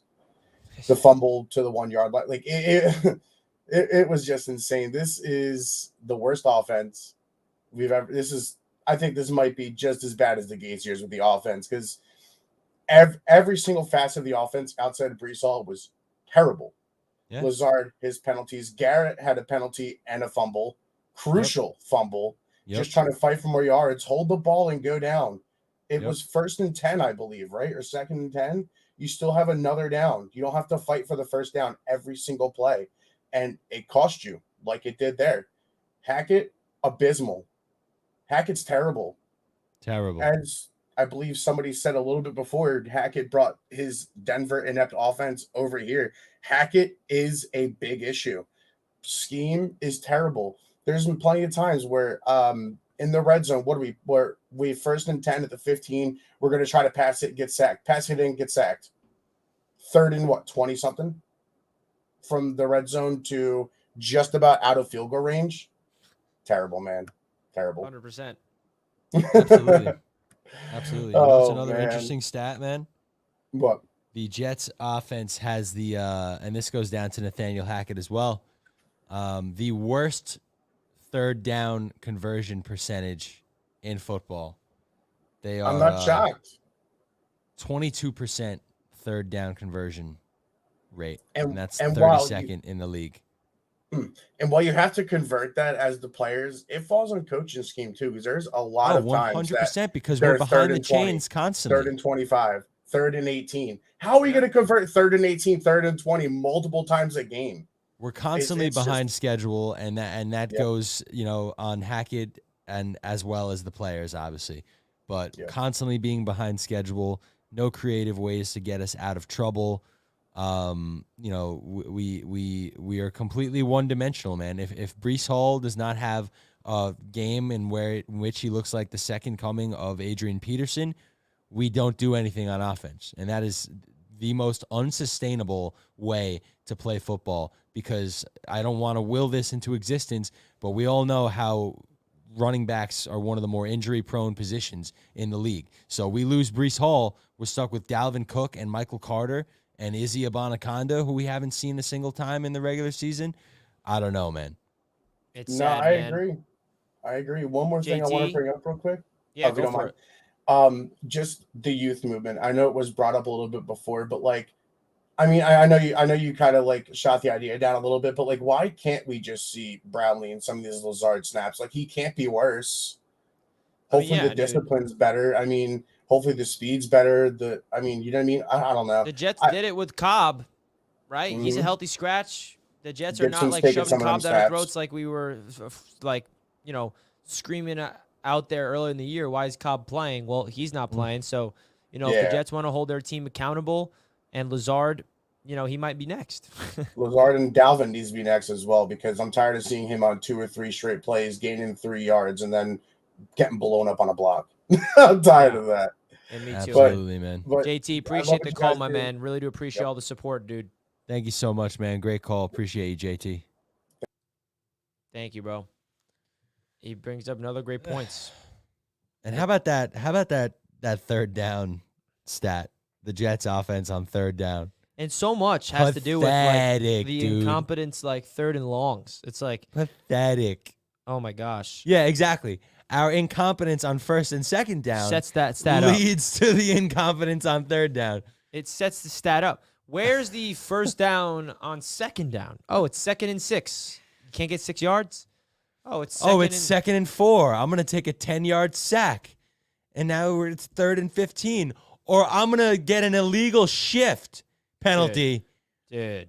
Dude. Oh my God. Oh, Brees dude. Hall's breaking free 20 yards. Flag, illegal shift. Coming back. Oh, God, that made me nuts last night. Oh my God. All right, let's get into the next caller. We got Omar. What's up, Omar? How you feeling? What's up, dude? man? I am, you know me, I always bring a more optimistic viewpoint of things because I believe that you choose what you want in your life. You could choose to be negative and drag other people down with you, or you could choose to find the things that are going right in your life, and it starts with waking up in the morning. You woke up, okay, good. You had to drive and go to work or do something, like you guys went to the studio, good. We're all here today. Everybody smash that like button for your boy Richie, man. The channel is growing. There's a lot of success, right? That's good. Okay. And yeah, we did some things good last night. And then, like Robert Salah said, we just shot ourselves in the foot. It felt like 3 steps forward and then 4 backwards. And then we take 2 steps forward. So if you're doing math, we're still 2 steps backwards. And then we take a step backwards. So now we're back to square one. So yeah, I'm not going to sit here and try to convince you guys. Jack, I understand your frustration. I know I can't convince you that to keep believing in Zach. My faith is not wavered in him. I've said it before, that's the hill I'll die on, because this is where we're at right now with Salah, with Joe Douglas, the whole organization, Aaron Rodgers even coming in here. I think he had a big part in this to say, hey, leave Zach alone. I'll take care of him. And maybe it's not, I know it looks like it's not going well. It's not. Yeah, I know, and I agree with a lot of the points that have been made so far about everything. I'm not giving anybody a pass. Hackett, Zach, the O-line, the receivers, the fucking penalties. I'm not giving anybody a pass. I'm not. We got to clean it up. People say, hey, you got to have a short memory, blah, blah, blah. Well, we're going to have to, because it's a short weekend. It's a travel week to Vegas. Thankfully, this is the most traveling we're going to do. This is it. After this, we're going to be mostly on East Coast time. Hopefully that helps when it comes to like recovery and stuff like that, because when guys get injured. Also, Jack, you made a point about, like if Reese goes down, let's not manifest this. No, please no. We're an injury away, and we're really at that point where it's killing me. If Zach goes down, if Garrett goes down, did I lose you guys? No, you're still here. My camera just got too hot. Okay. Nah, you're good though. Keep going, Omar. You're good. I mean, dude, if Sauce goes down, right? We lost Sauce and DJ for a moment there, right? Like JFN played out of his mind last night. Like if one of those guys goes down, one of the Williams goes down, I mean, we're really, really in trouble. I mean, we're 500. The season's not over. There's a lot that we could still accomplish. Obviously, it's looking more and more difficult to get through via the wild card because the North is just ridiculous right now. But I think that I had a hard time sleeping last night. I did. I had a hard time doing anything. But if there's anybody that can figure it out, I'm putting all my faith on Rodgers. Okay? If we can figure this out. Come back, Aaron. Save us. Yeah, if we can figure this out, and I think we can. I think that, again, we did some good things. We wanted to win after the bye, right? Jack, you've been on it, about Salah's record. It's not good. I can't sugarcoat that, even though I believe wholeheartedly in Robert Salah, and I don't want to go back to Gates or Bowles. Like, that was so bad. I wanted to stop being a fan of football, not just the Jets. So I think to myself, I'm really excited to watch this team. The talent that we have here and everybody, and all the guys. I mean, how could you not fall in love with anybody in this team, bro? They're all super talented, super special people. The injuries, like you guys said, you can't plan for that. Joe Douglas has done everything he can as far as the O-line goes. What can we do? I mean, it's just, we win a game, somebody goes down with a season-ending injury. We lose a game, I don't think we came out with any injuries, right? We did not. We only get injured when we win. Yeah, it's the weirdest thing, and you could say it's only a Jet thing, right? It's only a Jet thing. Man. I think that we wanted to win a game after the bye. We did that. We wanted to win games in a division. We started doing that last year, and we did it this year again. We beat Buffalo, right? Like, we do good things. We're getting out of this same old Jets territory narrative, but then, like I said, we have a game like last night where it's like it's unexplainable. I can't really excuse anybody. All I can say is that we did some good things, especially with the up-tempo stuff. And I think that we just have to keep. I hope that Salah and the guys, when they say, "Hey, we have these meetings and we're really brutally honest with each other in these meetings," I hope we are. I hope that we are holding each other accountable and that we just continue to go forward. And I just want to thank everybody that went to the game. The guy that called in first, I forget his name, James, talking about how much money he spent on the game. I love you, man. I understand your frustration, dude. Like I said, I can't go to the games. I'm in Florida. But I just want to thank everybody for showing up. And we just got to keep doing that. I think if we just keep believing and listen to what Roger says about manifesting good things, bro, something could change. Something could turn around. I just feel like this season is not going to go the same way that last season went. I really believe that. Me too, man. That's all I have. Keep up the faith. Look, I know, Jack. I know you're upset, man. I can see it on your face, dude. I know. I can't change your mind, dude. I can't. But dude, I'm not gonna stop rooting for this team. I'm not. I believe in it so hard. I'm never rooting against the team. We're in full disagreement about Zach Wilson, but you're entitled to feel however you want to feel. I will never root for the Jets to lose. I want to see the Jets win. I just think Zach Wilson happens to be a terrible quarterback, and I don't see a future with him. But you're absolutely right, man. I agree with you about pretty much everything else you said besides Zach Wilson. So it's that's how it is, man. It's all good. This team was coming into the year was supposed to be too talented to let this go to shit, and I still believe that. So yeah, man. Omar, just want to say thank you so much for your support for the channel. I always respect you and always appreciate you, bro. Everything you bring, keep doing you and keep being you. I appreciate that, man. And listen, we need someone like Omar to come on here and give support to our quarterback and Zach Wilson, in my opinion, right? Everyone's entitled to their own opinions. I'm slowly, slipping on the side of maybe Zach Wilson just can't figure it out. We know where the majority of the chat lies. We know where we all lie in our opinions, and there's no reason to just shit on what Omar says, okay? In my opinion, at least. I think that everyone's entitled to their own opinion. And also the whole manifestation thing, let's keep that up. The positivity, let's keep it up. It feels bad right now, and it's an overreaction Tuesday, and that's what today's all about. Man, I gotta be honest with you. I wish I could be more like Omar. I wish that I could see little glimpses of positivity in some of the nonsense. That's just not how I'm wired, man. So as Omar and I certainly disagree about Zach Wilson. He said that his faith hasn't wavered in Zach at all. That's insane to me. That's crazy to me. But listen, man, Omar comes on here. He always makes good points. He's got notes, gets right to his stuff, and he's very respectful about it. So you know what? Nothing but love for a guy like that, man, who's also supporting the Jets from down in Florida, down in Dolphins and Jaguars country. So nothing but love for Omar and everything that he brings to the channels when he calls in, man. Yeah, and all the support he brings to the channel, I mean, I have nothing but respect to you, man. And it's brave to come on here when like 95% of Jets fans right now are sick of Zach Wilson and wants him gone. And he comes on here with a straight face and says, I have not given up on Zach. You know how brave you have to be to do that? I mean, that's he's got balls. He's got balls. And he's just speaking how it is. And like that's just how it comes, man. If you have an opinion, come on to the channel right now and voice it. Especially if you know that it's it's an opinion that majority of the fans will not agree with. That's not easy to do. So I appreciate you, man. All right, let's get into some next callers. We got a Dolphins fan tuning in. Dolphins Fanny. Dolphins Fanny, you're live. And he's gone. Gone. Dolphins Fanny. She gone. All right, next caller. John Liv. John Liv, you're live. What's going on, John? Oh, man. I've been waiting a while. What's up, fellas? How you doing? Yeah, sorry, man. It's been a lot of people backstage. Glad to get you on. Thank you for being patient. Yeah, I'm sure you recognize my name by now.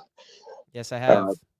I never did call in. This is the first time I'm calling in, so it's cool as hell to talk to you. Yeah, thanks for coming on, man. Calling in, bud. Wow. I don't even know where to start, to be honest.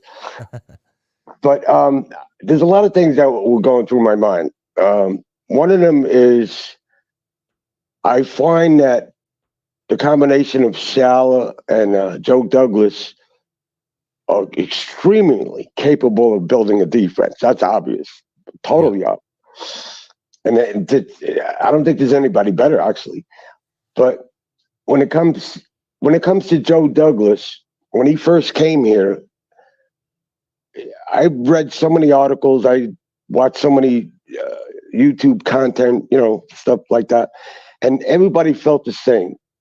He's got to build this O-line, and I don't know. He did a lot of things where he kept bypassing that. I don't know how easy that is. I'm not going to say it's easy either, because to draft somebody, a young kid, is not going to be a capable offensive tackle. That's pretty obvious. You need somebody with at least a couple of years experience. Obviously, they probably don't become available so quickly either. Mm-hmm.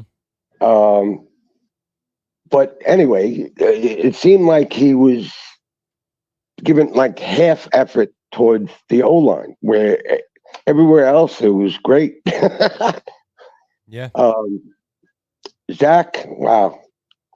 I feel sorry for Zach. That's the first thing I want to say. I say I feel sorry for him because he does have a lot of talent within himself. His arm, his mind is kind of weak as far as I'm concerned. But he's got legs, which he hasn't been using of late. How many, like you guys were just talking about earlier, like you have 2nd and 4, 3rd and 2, whatever it is. Get it, take it. There's got to be a way. There has to be. And, and obviously you guys were also alluding to the fact that you can't have these intricate passing plays where it takes a little time to develop because we don't have the O-line. So how's that working? The only time I see that we move down the field is when it's like quick pass to Garrett, quick pass to the tight end, quick pass to Brees. It has to be really quick because as soon as they bypass 2.5, 3 seconds, it's over. Mm-hmm. At least that's the way it seems to me.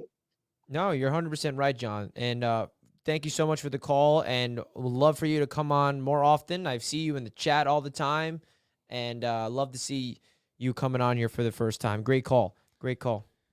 Yeah, good call. I disagree with the Joe Douglas take, I think, just because the injuries to this offensive line, you just can't make it up, man. And I think he's, done a decent job of, he's certainly left no stone unturned, right? Maybe Laken Tomlinson didn't turn out to be the guy that we expected him to be, and maybe Ryan Khalil, didn't turn out to be the guy that we expected him to be. And, Mekhi Becton, we were all super, super high on when we drafted him, and he's had his own health issues. Same thing with Elijah Vera Tucker.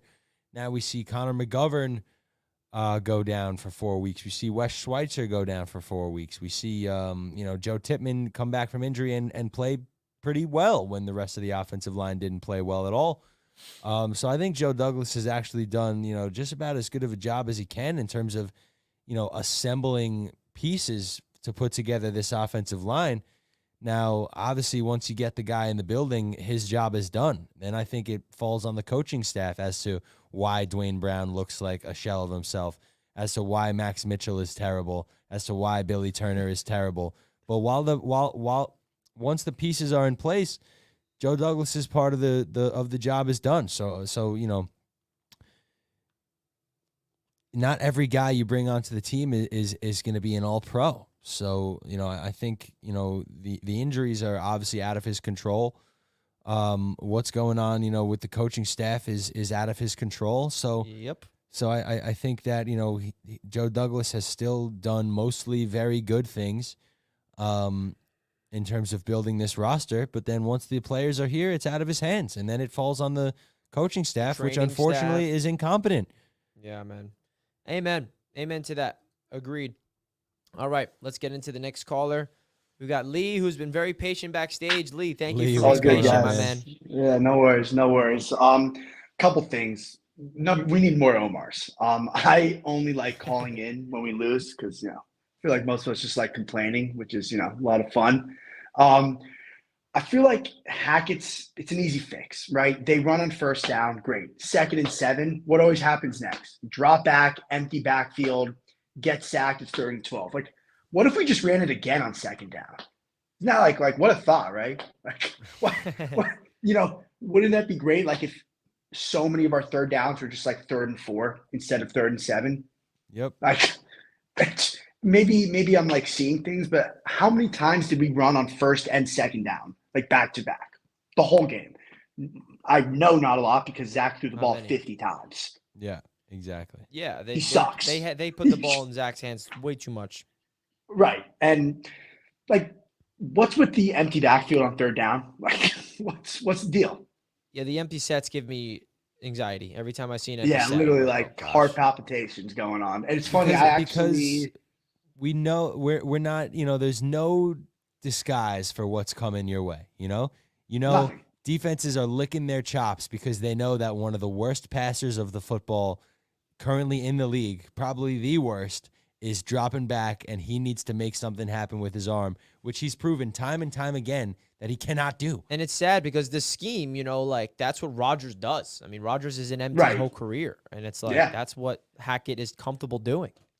But I mean, Rodgers also knows where the ball's going to go, Of course, and before the receivers do, right? Like Rodgers is like a wizard. He just has a pre-snap read where he's like, "Oh my God, they're showing this coverage. This guy's going to be open in 2 seconds." Zach can't do that. Done. And like, I mean, it's crazy. Like when you think of big runs that Brees had before he got injured last year, a lot of them were on these pitches or like little screens. And I'm not saying we have to have these like crazy long developing screen passes, but like, what about just like a little swing pass to Brees? Not when it's 3rd and 4 and he fumbles because everyone's nervous about getting a 3rd down conversion. It's just like the easiest things. And one other thing I did want to mention, someone tweeted this and I forget who, and they were saying like, when people defending Zach, it's like, imagine Zach being like a flat tire on a car that's broken down. The flat tire is a bad hill to die on. That like, it would be okay. Like if you have a flat tire, even if the car's broken down, like you're still fucked, even when you fix the car. Yeah, 100%. It's just, I know. It's just like, it just makes no sense. And I'm just calling for like run it on 1st down and then pitch it on 2nd down. It would cause so many 3rd downs to be converted. It just would. Like I agree. I think they got to rely on the run game a little more, man. And Lee, great call. Thank you for being patient. We're glad we were able to come on to the show, man. Appreciate you, bro. No problem, guys. I appreciate it. Thank you so much, Lee. Great call, man. You know who deserves a lot of criticism for the run game that I noticed when I rewatched some of it last night? The tight ends blocking. Oh. There was a lot of instances where Brees Hall was about to break free, but the tight ends were on their ass. And that was more Uzama and Conklin. I was just about to say, we know Ruckert's a great blocking tight end. Rucker was best blocking. on the team by far. What does CJ Uzoma bring to this roster? Can I show you the drop pass in the end zone? Please. What does CJ Uzoma bring to this team? Can somebody tell me in the chat what CJ Uzoma brings to the New York Jets? His blonde hair, dude. Or green, whatever it is. Outside of a touchdown in the Chiefs game, oh my God, Jack bro. is seeing CJ Uzama's drop touchdown last night. For the first time. Oh my God, bro.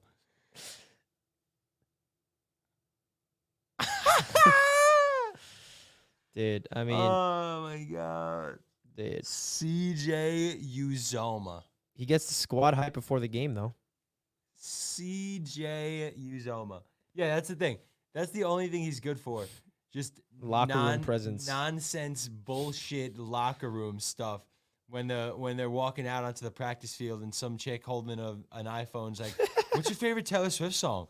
CJ's like, "Oh," and he'll give some stupid, try and be funny answer. Thanks, CJ. Too bad you suck whenever you're on the football field. You do nothing. Oh gosh, sadness. Oh, NYJ family.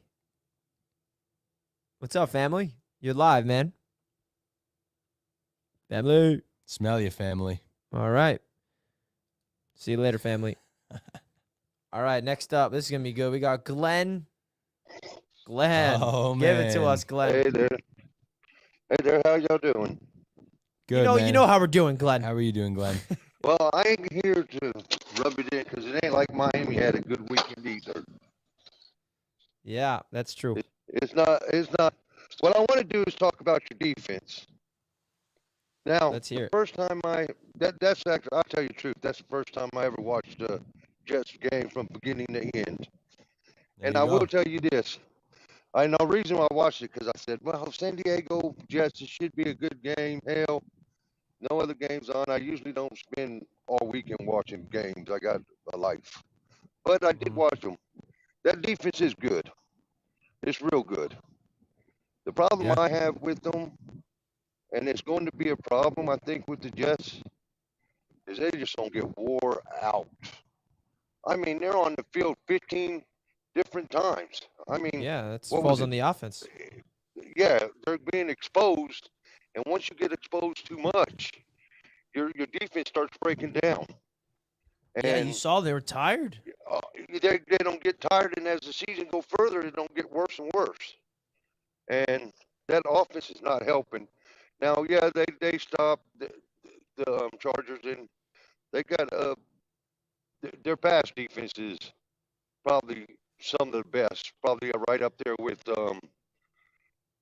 Baltimore and stuff like that. They're top five, yeah, for sure. Um, they're suffocating, and then They are, you man. get the pressure with the You look at front Herbert's four. stats, and you're just like, oh my Yeah, gosh, it's how did we lose and that's what's 27 to funny 6? is what you call it had. You look at his stats and you're like, oh, Wilson has 200 yards passing and stuff. But Yeah, and those are just that broken stats. it's like you get 10 yards, 15, 20 yards, and then you back up 20 yards Yeah, and stuff, exactly. and end up punting. And then here's another thing: your team is young, and you already hear a little bit of it. Well, we have to get a turnover and get a touchdown, or we ain't going to win. Yep. You don't start having those infightings when the offense ain't pulling its weight. Yeah, we have to rely on our defense to turn the ball over, and they did a great job to of turn that. the ball over and to score, to turn the ball over. Look at him. The guy all he had to do was dive on the ball last night, and you would have Yeah, had it. and you just try to But he scoop and thought he score it. had to score a touchdown, or they would never been in the game, or they wouldn't Yeah. have had a chance. And he tried to pick it up, and he kicked it right into Herbert's arms, and Herbert just covered Ugh. it. Wasted a Will McDonald masterpiece too, or Yeah, rookie. yeah, and I'm saying that those things go into those players' heads, and I don't know if your team. I mean, you do have Favre, but he's sitting on the sideline. He's not playing. But besides Favre, who else do you have as a Rodgers leader that can keep the team together when the offense is so bad? It's Glenn, true, Glenn, Glenn. I was saying that before, man. I mean, we Appreciate the call, Glenn. Thank See you. you tomorrow night. Yeah, thank you, Glenn. I was saying that before. You know, who do we have that knows how to run an NFL offense in this building right now? Nathaniel Hackett has proved that he's incompetent. Robert Salah has proved that he's incompetent. Zach Wilson has proved that he's incompetent. Todd Downing has certainly proved that he's incompetent. Rob Calabrese has proved that he's incompetent. Long Island. And yeah, Aaron Rodgers with a headset on is our best chance of finding a way to score touchdowns. Oh, they kept cutting to Aaron, and every time the Jets offense would like get sacked or something, and they would pan to Aaron and just see his disgusted face, and it just made me sick. I'm like, oh, Aaron. I'm going to run to the bathroom, folks. I'll be back in a few minutes. Richie's going to hold it down for you guys. I will be holding it down. We got a legend, V-Man, next. What is up? V-Man, you're not sleeping. That's great. What the heck you got in your hand right there? What the heck is that? Is that a joint? What the heck? Yeah. Not even noon. Like, it's just from the frustration of yesterday's game. And what are you drinking on? Dude, V-Man's having a Tuesday. Oh, man, bro. The Don Q at 12:15 with the joint. You're living it up, V-Man. I don't blame you. I'm just frustrated because I just came back off of Jake's show, so I was like, so I saw your show up, so I'd make a visit. You know, and I said this on Jake's show, and I'm going to say it again, but are you familiar with Harry Truman? I'm familiar with him, but not to an extent that you're about to go into, I'm sure. All right, no, don't worry, not going to go much. Well, are you familiar with the famous sign he had on his desk? No. He had a sign on his desk. The buck stops here. Okay. I gotta ask you this: who is in charge of executing the offense on the field? Zach Wilson. Exactly. So when it comes to why the offense on the field is not being executed to any extent, whose fault is it to blame? You tell me, V-Man. Zach Wilson. Zach Wilson. It's Zach Wilson's fault if the offense is not being executed. I agree. And it's like, you know, it is, look, you can blame the penalties, drops, you know, bad play calling, but I don't think that, but look, a good quarterback can compensate for those deficiencies. I think Hackett's an okay play caller. I don't think, you know, he's not, you know, McVay, he's not Reed, he's not one of those play callers, but he's okay. I think the problem is Zach it's just shot at this point. It's done, and at this point, you have to bring up Trevor Siemian. You have to have him ready. I don't know if they're going to be able. I don't know if Salah's going to just have him straight out start, but he should be at least bare minimum the backup and ready to go.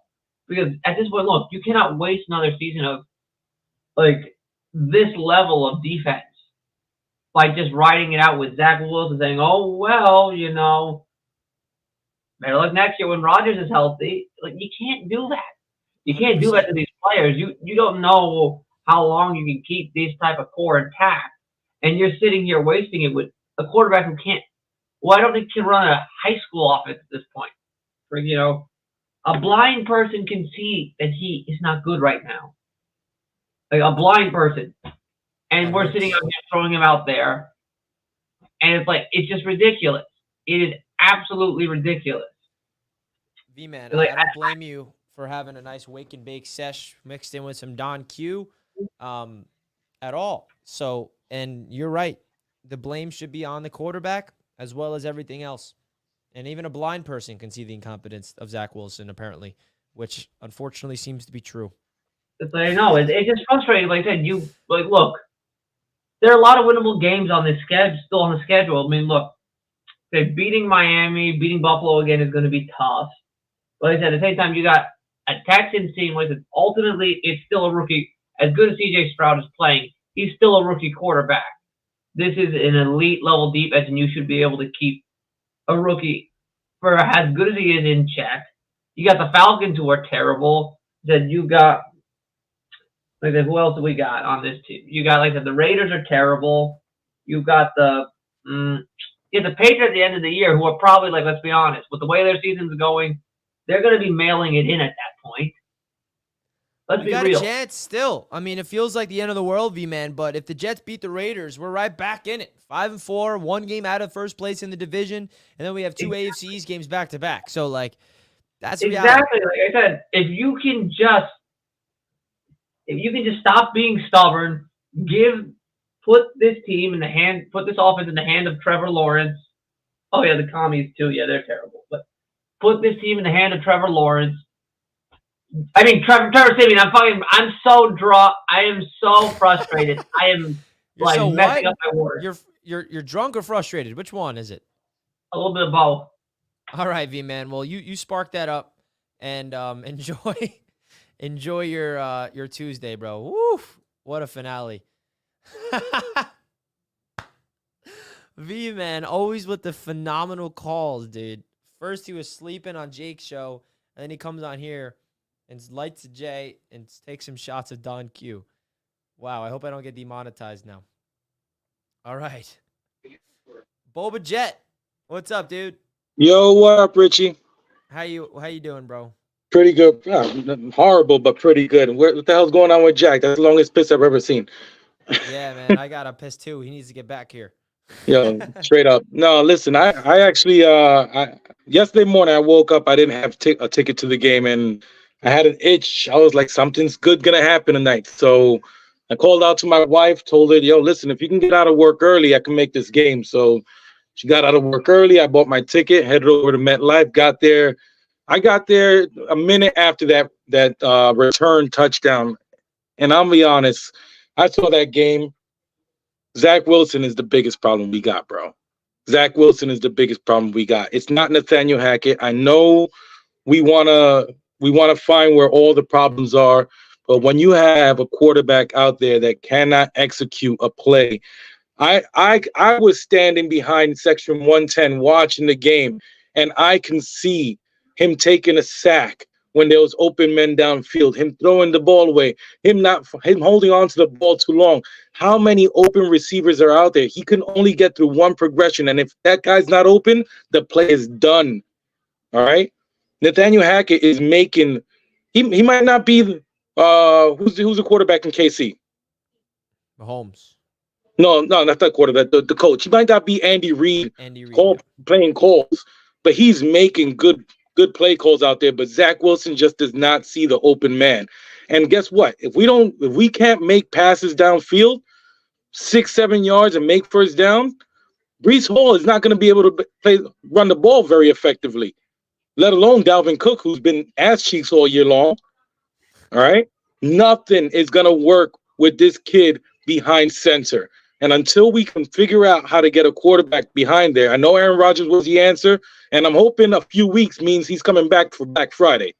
But that's wishful thinking, right? But I can't see how we can go into Vegas next week and win with Zach Wilson. I just can't see it. Yeah, man, and they better win with Zach Wilson somehow, going up against the rookie quarterback. Oh, my God. Boba Jet, thank you for the call. Yeah, you're fed up. You think it's on Zach Wilson, as a lot of us do as well. And you are 100% right. Zach's got to get his act together if we have any chance of beating the Raiders and going further. And you were at the game, you said. And when you're at the game, you kind of see it from a different perspective, so I value that. We know Boba Jet was at the game. We know that. King Lowski is back. Oh, man. Richie, my brother. Jack's my brother, man. What's up, Hey, dude? man, let me tell y'all something, man. It's 3 years of the same common denominator. Yep. You can switch the offensive coordinator. You can switch the offensive line. You can do whatever the hell you want to. But it's the same fucking common denominator. That damn child. Okay? Zach Wilson has to sit the hell down. Okay? Bro, this cannot continue. It is the same thing. Him running 20 yards back. Him just doing inept shit, bro. It's so sickening. And I appreciate guys like Lee and Omar and all of the positive guys out there. But, dog, you got to understand, we are tired of freaking losing, bro. This has to stop, bro. We as Jet fans all see the same thing, the same mediocre play. Okay? We all see the same damn thing. It is not changed. We have been saying this week 3 when we was 1-3. We are saying it now that we are 500 and 4-4, bro. This shit has to change. I'm tired of seeing him, bro. I'm tired of seeing mediocre shit. And y'all wonder why Jack get the hell off like he get the hell off. Y'all wonder why. Because we seeing this damn child being net game after fucking game. You gotta be kidding me, man. You gotta be kidding me. We are Jet fans. We are not Zach Wilson fucking truthers. We don't give a damn about that child's emotions. We don't give a damn. Child, can you play? Can you play? That's all we give a damn about. That's all we ever gave a damn about. Can you get us to the damn playoffs at least? Damn. Jets, Jets, man. Let's go. Let's go, King Lowski. Lowski, we love you, man. What a call, dude. And you're right. Either way. You're right. I didn't want to say it. Somebody else said it for me. Nobody's really coming at me this week, are they? Nobody's wondering why I'm down on Zach Wilson this week. Nobody's wondering why I'm down on the Jets offense this week. Nobody's wondering why I'm down on Robert Salah this week. But we're witnessing the same thing. Nothing's changed. Nothing's changed on the offense, but nobody's coming at me this week. We can all be excited about a miracle win over the disgraceful New York Giants, but nobody's coming at me this week, man. So we're dealing with the same stuff week in and week out. This is the product that the Jets put out for us.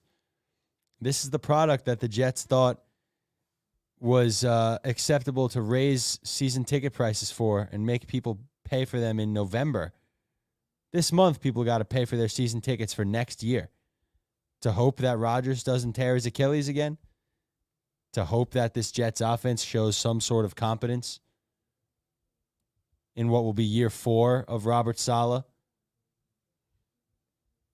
It's true, man. It's sickening. I was literally nauseous all night last night. Like, sick to my stomach. Figuratively, physically ill. He's ill. Well, I gotta take a break, bro. Take a break. Take a little break. I'm gonna lose my mind. Richie's gonna lose his mind, but don't worry, because I'm here to hold it down. And we're gonna bring in a caller, everybody. We're gonna bring in our next caller, and that caller is gonna be Brett. Brett, I hope you're ready to go live. I gotta get my foot untangled from this wire. Brett, you're on the show. What's up, buddy? What's good? How you doing, man? Been better. Obviously, kind of knew before the game when everyone was picking the Jets to win that we knew it was going to happen already.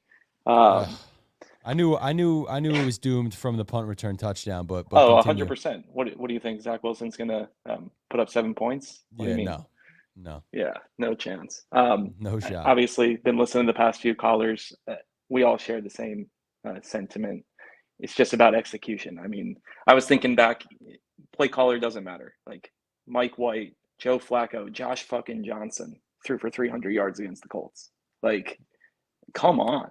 It's unbelievable. Just do something. Literally, let Randall Cobb play quarterback. I don't give a shit. Just put something, do something, and I'm not going to get into more of that. We can all agree on that. I think, one thing that I've been seeing that, and I'll give the Jets a little bit of benefit of the doubt here, obviously not offensively, but, they were dealt a horrible hand 4 plays into the game. Your franchise into the season, 4 plays in, your franchise quarterback's gone. Mm-hmm. I think now the media will come out and say, oh, the Lazard signing sucks. Yeah, he's been terrible. Billy Turner sucks. Yeah, he's been terrible as well. I get it. Randall Cobb's old. And Nathaniel Hackett is, some people are saying it's him and not Zach Wilson. At the end of the day, this team was built for Aaron Rodgers to be the quarterback. And we don't know. Alan Lazard, yes, is he worth the money right now? No, but he did perform with Aaron Rodgers. I think something needs to be said too. When you're playing with a great quarterback, you get elevated as well. Absolutely. And your play gets elevated. So critiquing those things in a vacuum makes no sense to me, because you knew going in what you had. And the fact that they are 4-4, I mean, yes, should they have lost to the Giants? Absolutely. Should they have beaten the Patriots? Probably. And the Chiefs. So we are where we are, and we still have an opportunity here. But yeah, I think the only way for us to be able to right the ship is to shake it up. The team deserves it. The defense for sure as hell deserves it, because they're just playing too good. And I've seen it, really for the past, outside of the Fitzmagic season, the past 10, 12 years has always been, hey, the Jets defense is okay. Yep. And now it's very good. And the offense can't put up more than 17 points. Just can't do it. You're exactly right, man. And that's what we've seen for, pretty much my whole life as a Jets fan, 25 years of fandom. Certainly in the last decade. Now, like you said, the defense is better than potentially it's ever been in the history of the franchise, and we're still dealing with the same incompetence on the other side of the ball. And it's not like it's coming from a rookie quarterback. Yes, we all expected this season to be the season of Aaron Rodgers. We expected big things with Aaron Rodgers at the helm. but that does not exonerate the second overall pick, who's in the third year of his career, from being one of the worst quarterbacks that the league has ever seen. I mean, I mentioned it a little bit earlier in the stream. I don't know if you were here, Brett, but Zach Wilson has finished his first 2 years with the worst quarterback rating in football and is on the way to do that again. That's never been done before. Think about how hard that is to achieve, to be the worst for 3 years in a row. And we are on the verge of seeing that again. And it is so unfair to this defense, who is literally championship caliber. I mean, we witnessed Justin Herbert have one of the worst games of his career yesterday, and somehow they scored 27 points, and we had no answers for it on the other side of the ball. Zero, none. If we don't have Breece Hall having a freakish game, we have no chance of scoring points. And it doesn't get any more unsustainable rather than that, relying on a running back to be, the entire offense. So this is where we are, man. This is where we are, Brett. And now we got the Raiders who just showed up, and now I'm terrified of playing the Raiders. Yeah. No, I hear you. Obviously, this will be a game where I'm sure America and the media will be on the Raiders, and this is when the Jets show up. We know that'll happen. But to your last point, with Zach Wilson, I think it's an indictment. Listen, I think Joe Douglas has done more good than bad. The one thing that I hate, and I think a lot of GMs are guilty of it, is, hey, I drafted this guy, so I need to give him more chances than not. We saw it with Braden Mann. He was god-awful. We saw it with a lot of people in that first draft class, Denzel Mims. Hey, heck, Carl Lawson was a bad signing. We knew that. Trade him. Get value before the season starts. Now, no one wants him, right? Yep. All of those things. And it's like, hey, with Zach Wilson, why are the 49ers good? Maybe because they got Brock Purdy in the 7th round, but they also admit that they made a mistake with Trey Lance and just trade him. It's not working. Oh, just move on. Because it's not, it wouldn't be the time. first time that the Jets have missed on a quarterback. So what is preventing it this time? I don't get it, man. I'm at a loss for words. But Brett, thank you so much for the call, brother. Great call. Thanks, and I appreciate it. Thanks for tuning in, man. What a mess. That's Brett, everybody. Appreciate that, Brett. Just echoing what we've said for the last 2 hours and 15 minutes, man. I mean, a lot longer than that. This whole season, pretty much my whole life, as I just said a few moments ago. The Jets defense always finds a way, and the Jets offense always finds a way to be bad. And this is where we're at, boys and girls. And it's a trend that needs to change, because we are winning games in unsustainable ways. We are winning games on the backs of our defense and on the back of a running back who's coming off of an ACL. So I don't know, man. I don't know. All right, next up, we got what should be an interesting caller. Just changed his name backstage. It was 3 Dolphins emojis, but now we are welcoming Finn Sanity into the pod. What's up, Finn Sanity? How you doing, Jack? How are you today? Good. How's it going? I'm awesome. Listen, as a Dolphins fan, I'll say this. That defense, man, that defense can stop any team in this league. And to say that, I feel like is big props to y'all, because you guys do have that Super Bowl defense. I think, the turnovers, you guys see what happens. Like, hey, Zach, the last couple of weeks, we weren't turning the ball over. We're keeping the score low. We're just giving ourselves a chance at the end of the game. And that's how you guys right now have to win. But what I will say is that personally, as a sports fan, and I did not think Aaron Rodgers was coming back this season. But right now, to me, all roads lead to Rome. He is coming back this year. I don't know what day. Everyone thinks it's going to be, the Black Friday game against us, which would be very interesting.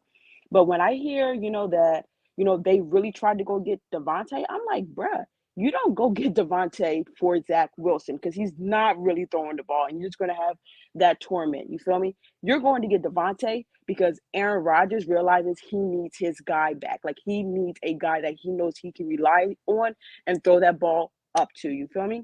So absolutely.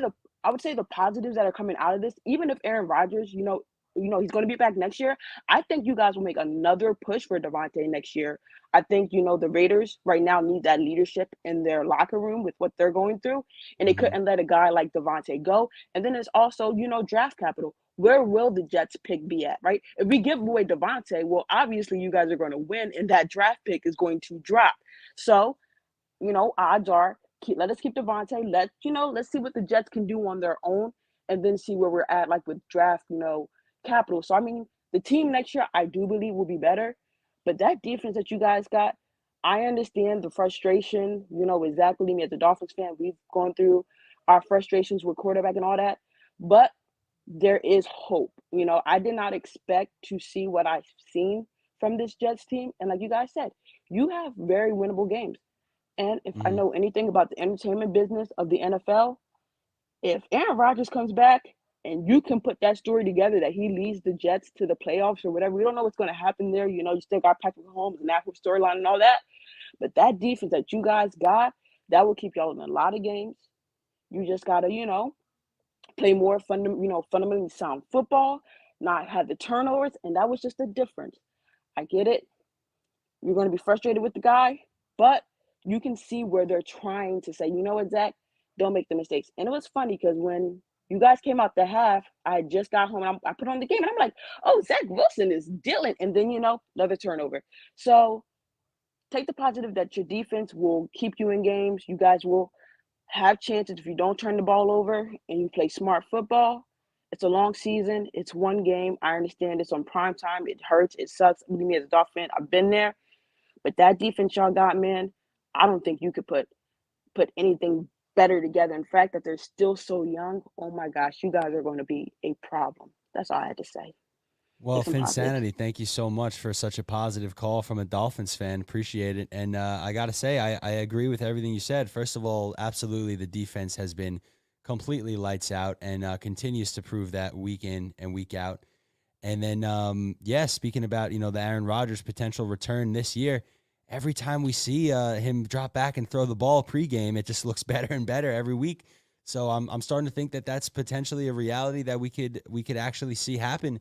And you're absolutely right with the Davante Adams thing. They're not making a push for Davante Adams thinking about Zach Wilson. Even if it's not this year, they're thinking about having Davante Adams on this roster for the inevitable return of Aaron Rodgers, whether that be this year or next year.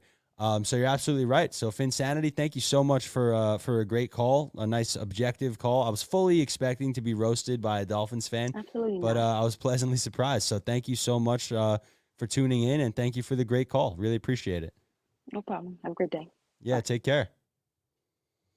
All right, Finsanity with a very interesting call there. We appreciate that.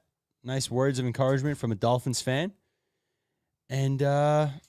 I mean, listen, guys, at the end of the day, we're 500 without Aaron Rodgers, but how we're winning games is not sustainable, and how we're losing them is inexcusable. So, you are what your record reflects, but if you look deeply at these games, we're winning in ugly ways and we're losing in even uglier ways. So it's an interesting season to say the least, but great call from Finsanity.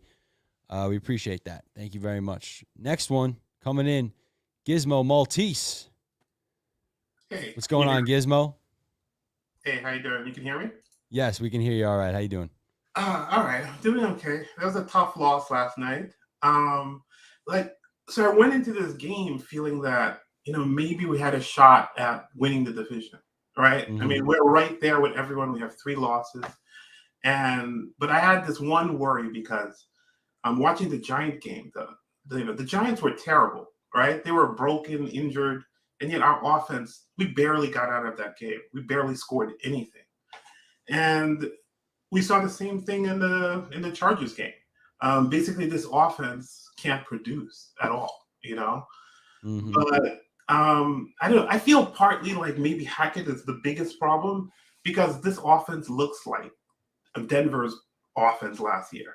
It's like they have some pieces, like they had Russell Wilson, who maybe is not great, but he's not as bad as he looked with Hackett, right? Mm-hmm. And so maybe Hackett's his reputation is from working with Aaron Rodgers. Maybe anyone can look good if Aaron Rodgers is the quarterback, but he seems like I think Hackett is just a terrible offensive coordinator. I mean, then we have Zach Wilson, and Wilson. I mean, he looks like he just doesn't have it as an NFL starting quarterback, right? Absolutely. he's had enough time.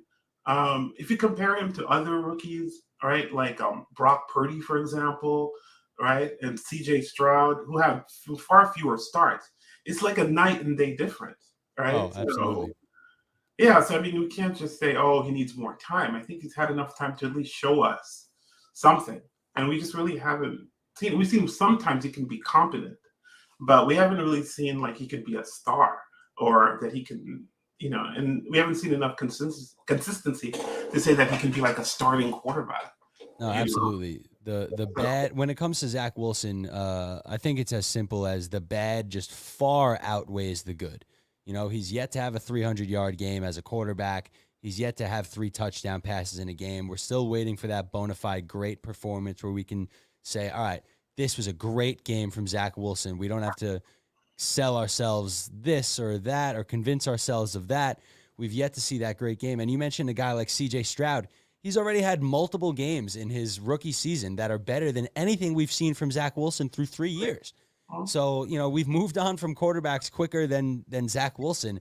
I think we're unfortunately stuck in a position now with, Tim Boyle and Trevor Siemian as the only other 2 options where, I know it can't get much worse than what we're seeing right now, but I don't know if Jet fans really want to see Trevor Siemian trot out there to start. Like I said, it can't get much worse, but we're just in this tough position, man, where, something tells me that Zach Wilson is still our best option. But that is saying a lot when you look at how he's been playing as of late, pretty much through his entire career. So there's always something to be desired when it comes to his play. And if you look at the 49ers, right, they cut their losses with Trey Lance, and they invested way more into Trey Lance. They used 3 number 1 picks on Trey Lance. But once they realized, and they didn't even give him as many starts, right? He had 4 starts, but they just realized he's not cutting it, and they just moved on. He was the elephant in the room, and they cut their losses. They got rid of it. They moved on. And he's probably better than Zach Wilson. I think he would probably play better than Zach. Oh, 100%. I think you or I could go in there and be more effective, Well, I would say don't go that far, but yeah. But yeah. Gizmo, thank you so much for the call, man. Anything else you want to add before I let you go? No, I think that's pretty much it. All right, man. Thank you so much for tuning in, and hope to see you again. Thank you. Great call from Gizmo. Welcome back, the man, the myth, the legend, Mr. Richie Malora. Let's see if this camera works. Let's see if this camera situation has fixed itself. I've never seen it overheat before. That's a new issue. Yeah, it got a big workout yesterday, but it always does. It always does, yeah. Yeah. The endurance has been there. It gets through the ringer. So we're back, though. We're back on the main camera, everybody. Yeah, I didn't want to switch back to this without me there in case it shit the bed again and you would have to change it. And I would just not know what I was doing as you were on your break, and it would just be a black screen. Yeah, that was a good idea. But yeah, we just heard from a very objective Dolphins fan. Nice. And then we just heard from our friend Gizmo, who both had some good things to say. Finsanity. Was it Finsanity? It was Finsanity. Oh, I miss Finsanity. Appreciate you tuning in, Finsanity. She's been a very consistent supporter of the Roundtable. Been on the Roundtable many times. That's awesome. It was my first time getting to talk with her. New studio problems. You know what's funny about the studio real quick? I met a lot of Jets fans last week at the main event with Jake Asman. Jack was there, Matt O'Leary, Will Parkinson. And some people assume that the studio size is this, which I find pretty funny. There's like 1.5 more of these right over here. I'm just curious, like, on on your perspective of the studio, do you guys think I'm sitting in this little square? That's probably what it looks like from your perspective, I guess, because that's the camera. It's triple the size of what we got a couch. I actually thought of an idea. I kind of want to make a Jets media studio. What's the word? There it is. Perfect. Studio tour vlog. I actually thought of a vision of doing that to give you guys a little idea. Looks like a tiny little cubicle. Maybe I can show you guys real quick. Let's see if I can pull this one off before we get to the next caller. I don't know if I can do this, but let's see. Gonna try. Whoa, we're turning it around. Is it gonna go all the way? guys think I'm lying? Oh, We lost it. And we're screwed. she's gone. Oh. All right. There you go. Not working out. We're going to stick with that. Not working out. You're going to have to wait for the tour vlog, which will be probably coming out in a few weeks. As now we're disconnected to the monitor. Good job. Way to go, Richie. No one really cared anyway. And now the No one really cared is right. now the monitor is disconnected. No one asked. No one for asked. Hey, man, we live and we learn, I guess. All right. Well, you guys just tuned in to a funny part of the studio. All right. You got to start somewhere, folks, okay? You got to start somewhere. All right, let's get to the next caller. What's up, Johnny? Johnny. What up, guys? How you doing, man? Oh, just pissed off. I went to watching that game. I went outside, cut my grass in the dark, just trying to think about the life choices I've made of becoming a Jet fan, watching that horrible debacle of a game. Dude, look, man, I tried, bro. I've tried to defend Zach as much as I can and everything, bro. He's bad, man. Bro, he's supposed to be a mobile quarterback. He has legs. They're literally giving him openings to go and run for like 15, 20 yards, bro. And he just doesn't do it. You know what he does? He does a shuffle pass, bro, to Michael Carter, who can't catch anything. Right? And then what does he does after that? Gets sacked.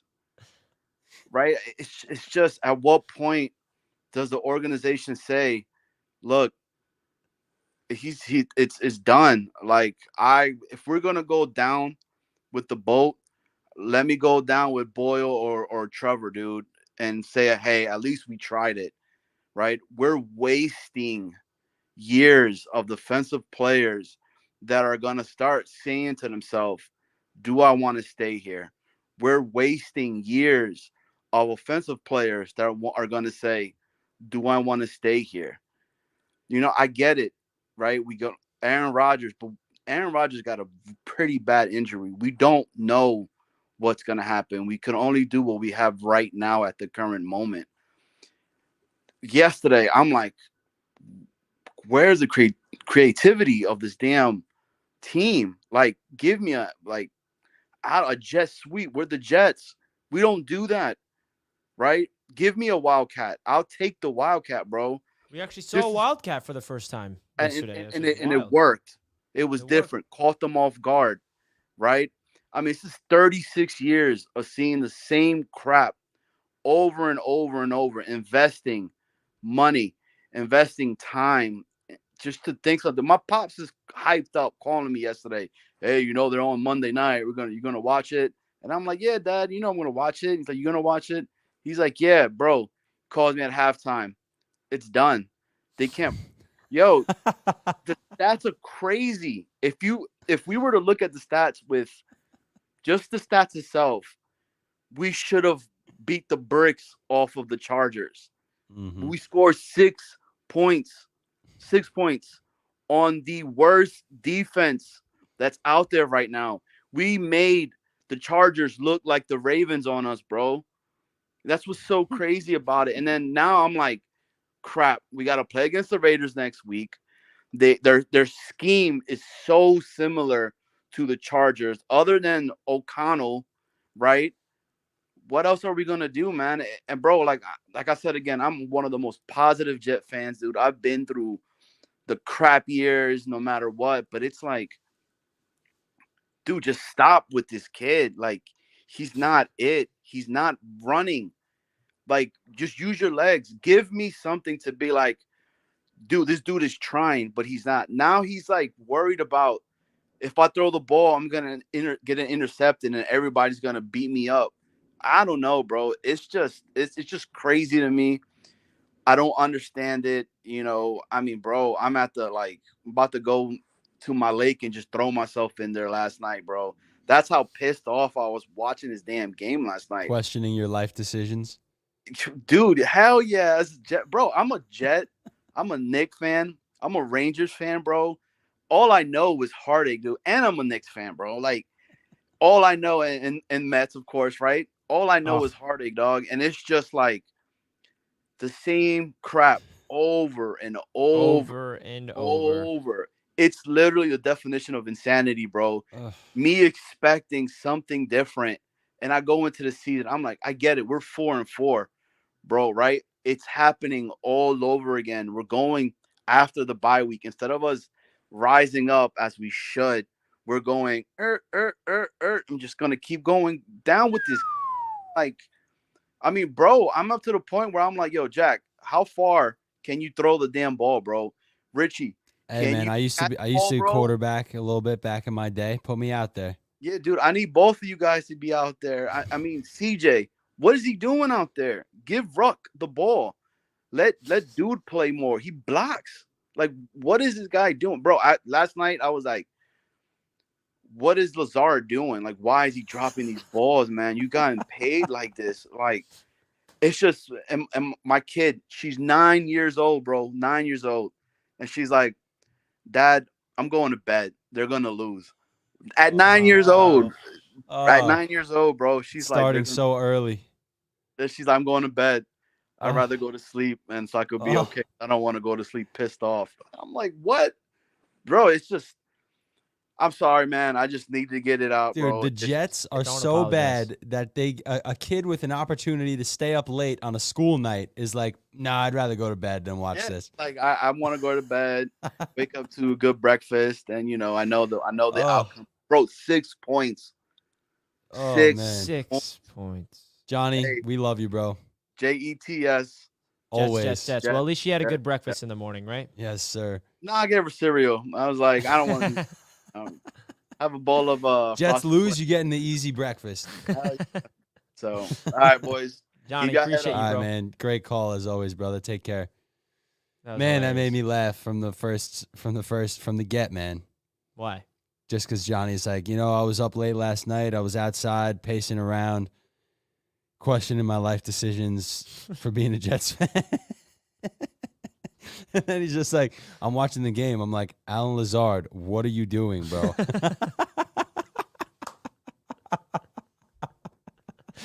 Shovel pass to Michael Carter. Michael Carter. Oh, you got to be able to laugh, man. Thank you guys. Thank you guys for helping us out, man. We're all helping each other here. Man, that's funny stuff. All right, we got the next caller. We got Robbie. Robbie. What's up, Robbie? Yo, you guys hear me? Yeah, yes, sir. What's going on? It's good, bro. All right, I'm just joining in. I'm actually driving back from, I was at the game last night, and stayed over at a hotel over there, so I'm driving back now. But listen, I'm just joining in quick, just to get my, from being there perspective. Absolutely. Don't really know why I do this week after week, but I am going to take Zach's back here again. Honestly, there's just so much more going on than Zach's problem. I get it. The one thing that I noticed as a problem in his game last night is that, he's got to get better at the pocket awareness of when to step up into the pocket and use his legs. I mean, Rodgers has said it time and time again. He's so athletic. Rodgers praises Zach. He knows he's got talent. The head just got to come together a little bit. But listen, when we call the right plays and we are disciplined, we're not doing penalties, we're catching the balls, we see what this team can do. We saw what they did against Kansas City. We've seen what Zach can do in a situation where he just needs to manage the game against Denver. We've seen him make clutch plays against the Giants. At what point do you really start to be like, what the fuck is Nathaniel Hackett doing? Like, seriously, what is he doing? The play calling is horrible. It's atrocious. Zach does not go out of the pocket once. Anytime he does it, he makes a great play. He's not throwing picks. He's throwing the ball where only his guys can get it. He misses a couple passes, but so does every NFL quarterback. I mean, we were better off having a trash can out there than Billy Turner on right side. Also, I don't know if you guys noticed that. Oh, we did. It's horrible. How are you going to win the game when the ball's sacks. on the mat 3 times and we don't fucking pick it up. I saw a picture of Michael Clemens with that ball in his hands, and he doesn't come up with it. It's this, You got to jump on that. yeah, I mean, like Salah said, like some of the other guys said, self-inflicted wounds. Like that game, 27-6. You look at it, it sucked, right? But there was so many little things that led to that happening. Like I really felt like we were in the scoreboard showed that we were in the game at 17-3. I don't know. That's just me. But there's not another quarterback that we could sign that is going to come in and do any better of a job than Zach. We're 4-4. We're 500. It is what it is. We got to beat Vegas. Miami and Buffalo are kind of just starting to get into that gauntlet that we already got out of. So I think they're both very beatable teams. I really am not ready to sign off on the season yet. I'm not. No, absolutely not, man. We're not sitting here. Definitely shouldn't. That was never my intention today to sign off on the season. I mean, we're sitting at 500, like you said. We already got through the gauntlet, the most grueling part of this year's schedule, as some division rivals are just starting it. So we have put ourselves in a good spot over these first 8 games, 100%. And you're right. Zach Wilson is not the problem, but he is one of the problems on this offense, and it starts with Robert Salah, with Nathaniel Hackett, with this disgrace of an offensive line. And yes, I know everybody's injured, but still, I mean, like you said it, man. Billy Turner, who's supposed to be this veteran, former Packer, former Aaron Rodgers protector, looks like, a corpse out there. Just looks absolutely useless. And, this is once again the hand we've been dealt. So I kind of agree with you. Zach is not the problem, but he's certainly one of the problems. And I will say, Robbie, that I also agree with you. I think he's our best option at quarterback right now. And that's saying a lot because he's been playing like crap. But I don't think there's any magic fix that we can just bring in here at this point that's going to turn this offense into something watchable. I think the writing's on the wall in terms of the offense. While the season is certainly not over because of how good this defense is, I'm not expecting to see any. My expectations for this offense are at an all-time low, and I don't expect them to change anytime soon. Right, and I was talking to people in my section because my dad's got season tickets, so we run into the same people, and a lot of the consensus is like, you got with the defense we have, you have to believe. Like you just have to believe. It's not done yet. I agree. I could see it on both sides. Like I could see what people are saying about Zach, but I can't stand when these guys like Stephen A. Smith and people that have no idea what they're talking about, never thrown a football probably in a game scenario, like try to shit on the kid. It's just like, when are you going to realize that the play calling is horrible? It's horrible. I'm a big Hackett guy. I do like Nathaniel Hackett. And if Rodgers was playing, we know what would happen. I don't even want to talk about that. But, like, you got to adjust. And the second half adjustments are nowhere to be found. Nowhere to be found. He doesn't switch it up. He tries to continuously do the same shit. Garrett Wilson didn't play great yesterday. That's my opinion. He didn't play great. I get that he's getting the soft double coverage. We really do need some help. We need someone else to step up on the receiver corps. Corey Davis' retirement is fucking us right now so badly. Yep. So badly. I'm sorry. I keep No, cursing. you're good, bro. I'm so No, fired it's all up. good, man. Let it out. But, We're all cursing. Yeah, it's tough without him. That's really hurting us. And I mean, we're so banged up on that offensive line. We need to see man. if Saffold can come together and if Dwayne Brown can maybe get back in the mix. But like at the same point, that Dwayne Brown coming back is like the best thing we're looking forward to, which sucks, obviously. He stunk the early of the year, man. And Robbie, just want to say, man, thank you for tuning in to the channel. Have safe travels back home, and thank you for representing the Jets last night at the game. And I'm really happy you were on here to voice your opinion, because I do think that you brought a really good perspective, man. So I appreciate that, Robbie. Yeah, man. I'll call in soon. All right. Appreciate you guys having me on. Yeah, man. We'd be happy to have you back. Thanks, bro. buddy. Come on again. We appreciate you, bro. Good call right there. I mean, listen, man. He brings up good points, and I really think that there's something here where if you're a Jets fan and just pinning it all on Zach, you gotta put the same blame on Zach across the entire freaking offense, and that's what it is. I really am going to just die on the hill that if whatever quarterback you plug in to this offense, it's just not going to work. I saw a replay of that sack that Zach Wilson took at the 15-yard line. It's exactly what I saw on the broadcast. It was a 3-man route. Tyler Conklin did a corner route to the left sideline, to the left corner, right? The man has 3 chargers on him. 3. Garrett Wilson's running an in route over the middle of the end zone. 2 chargers on him. And then Michael Carter is a little swing route in the flat. What the heck type of design is that? The Chargers shut it down, and Zach is sitting in the pocket looking at 2 receivers clamped, and he gets sacked.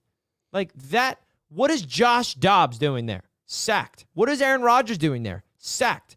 And I'm not putting it all on like, oh, this is why we got to defend Zach. I'm not saying that he's going to bounce back and prove everybody wrong and just light it up, but there's a big issue here on this offense, and it stems from the top down. The schematics, it's been the same thing. What have we seen from this offense this season that's been the issue? Red zone offense. Every time we get there, we can't punch it in. We can't score a touchdown. And why can't we see a beautiful red zone type of play design where you have a crossing route and you read it? I mean, the amount of times I watch NFL football on Sundays and watch red zone and I see touchdowns make it look so easy. My dad is that person. He can't stand it. He's so fascinated. He's like, okay, look, let's watch what the Cowboys do on 1st and goal. He's so fascinated because he's watching from a Jets perspective and it's an easy little tight end slip out touchdown. Oh, let's watch what the Vikings do. You know, like my dad is so fascinated how easy teams make it look to score touchdowns because the Jets make it look difficult. The Jets make football look difficult on offense, and there's a big issue at hand, man.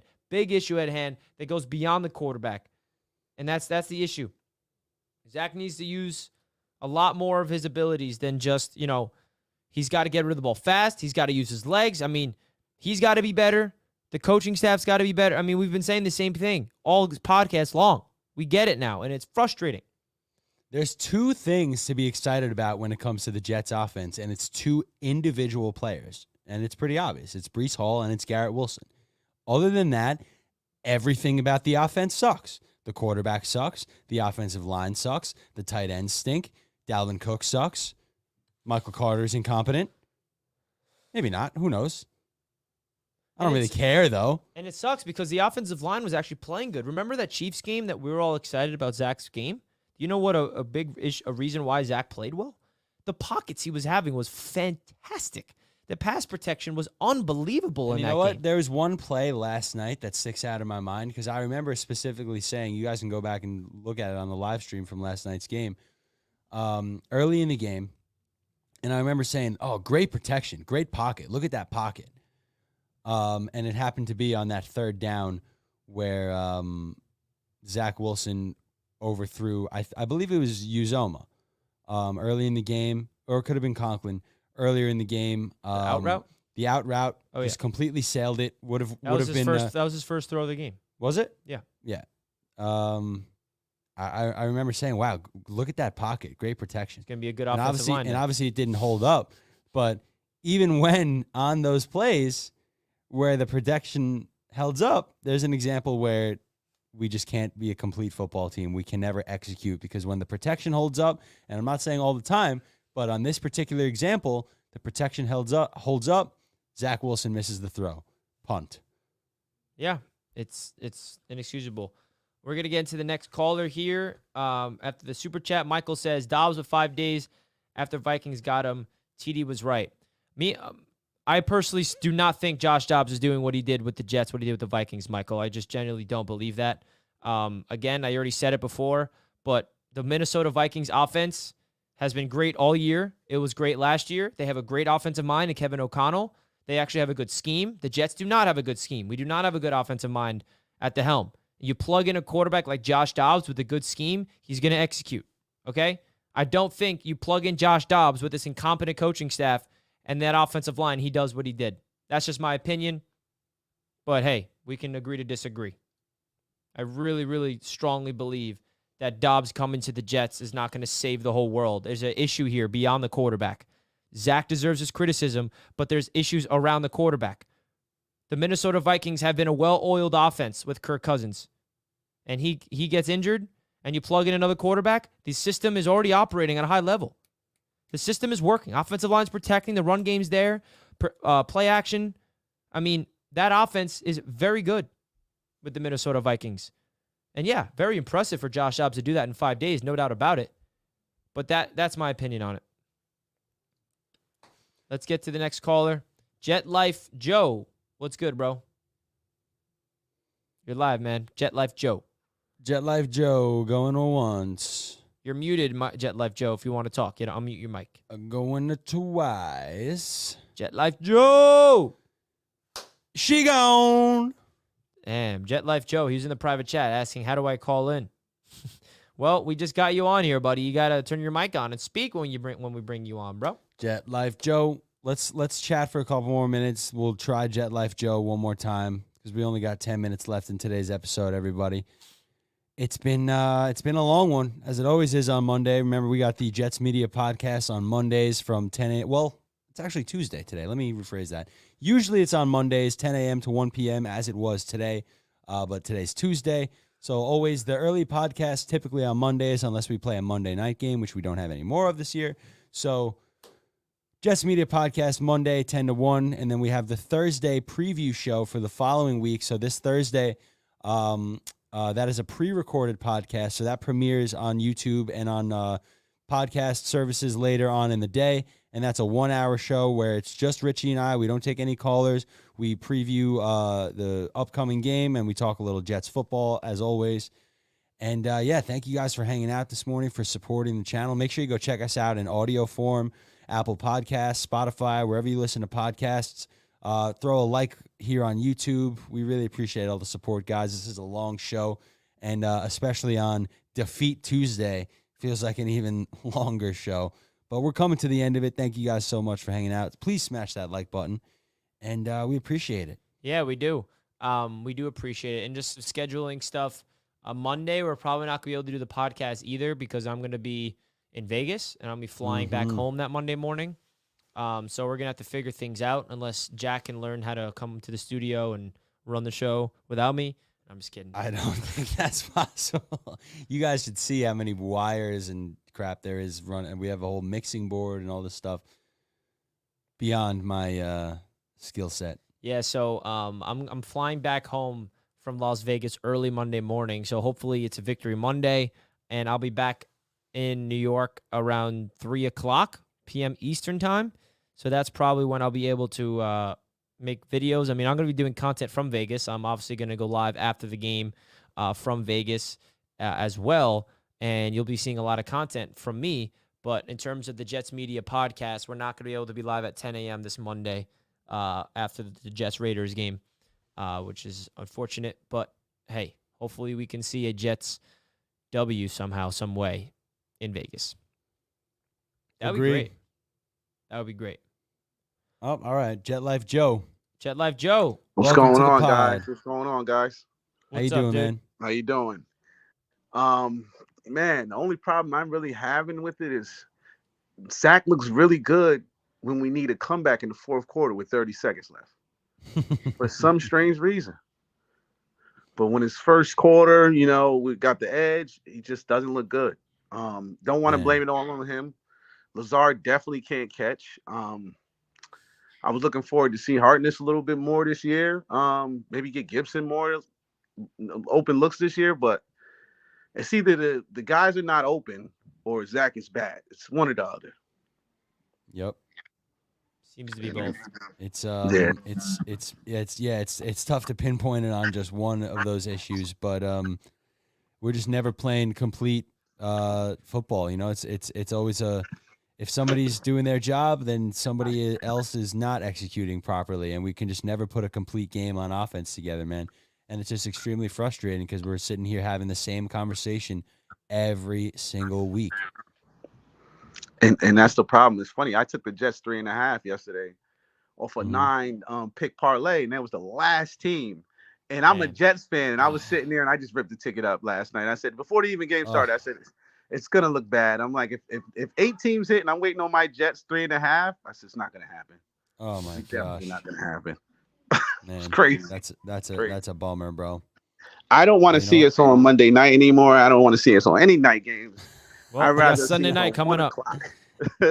We got Sunday night in Vegas coming up, man. So another nationally televised game for the Jets. And this one, man, listen, I know the Raiders just absolutely did their thing. I'm glad they did their thing because now hopefully they can come down from this high that they're on and get brought back down to earth by the New York Jets. But, man, all of a sudden now the Raiders are this team that's playing free.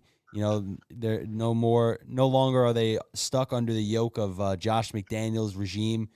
You know, this is all of a sudden a scary game based on the way we looked yesterday. You know, obviously nobody would care about the Raiders coming up if we did what we were supposed to do against LA yesterday.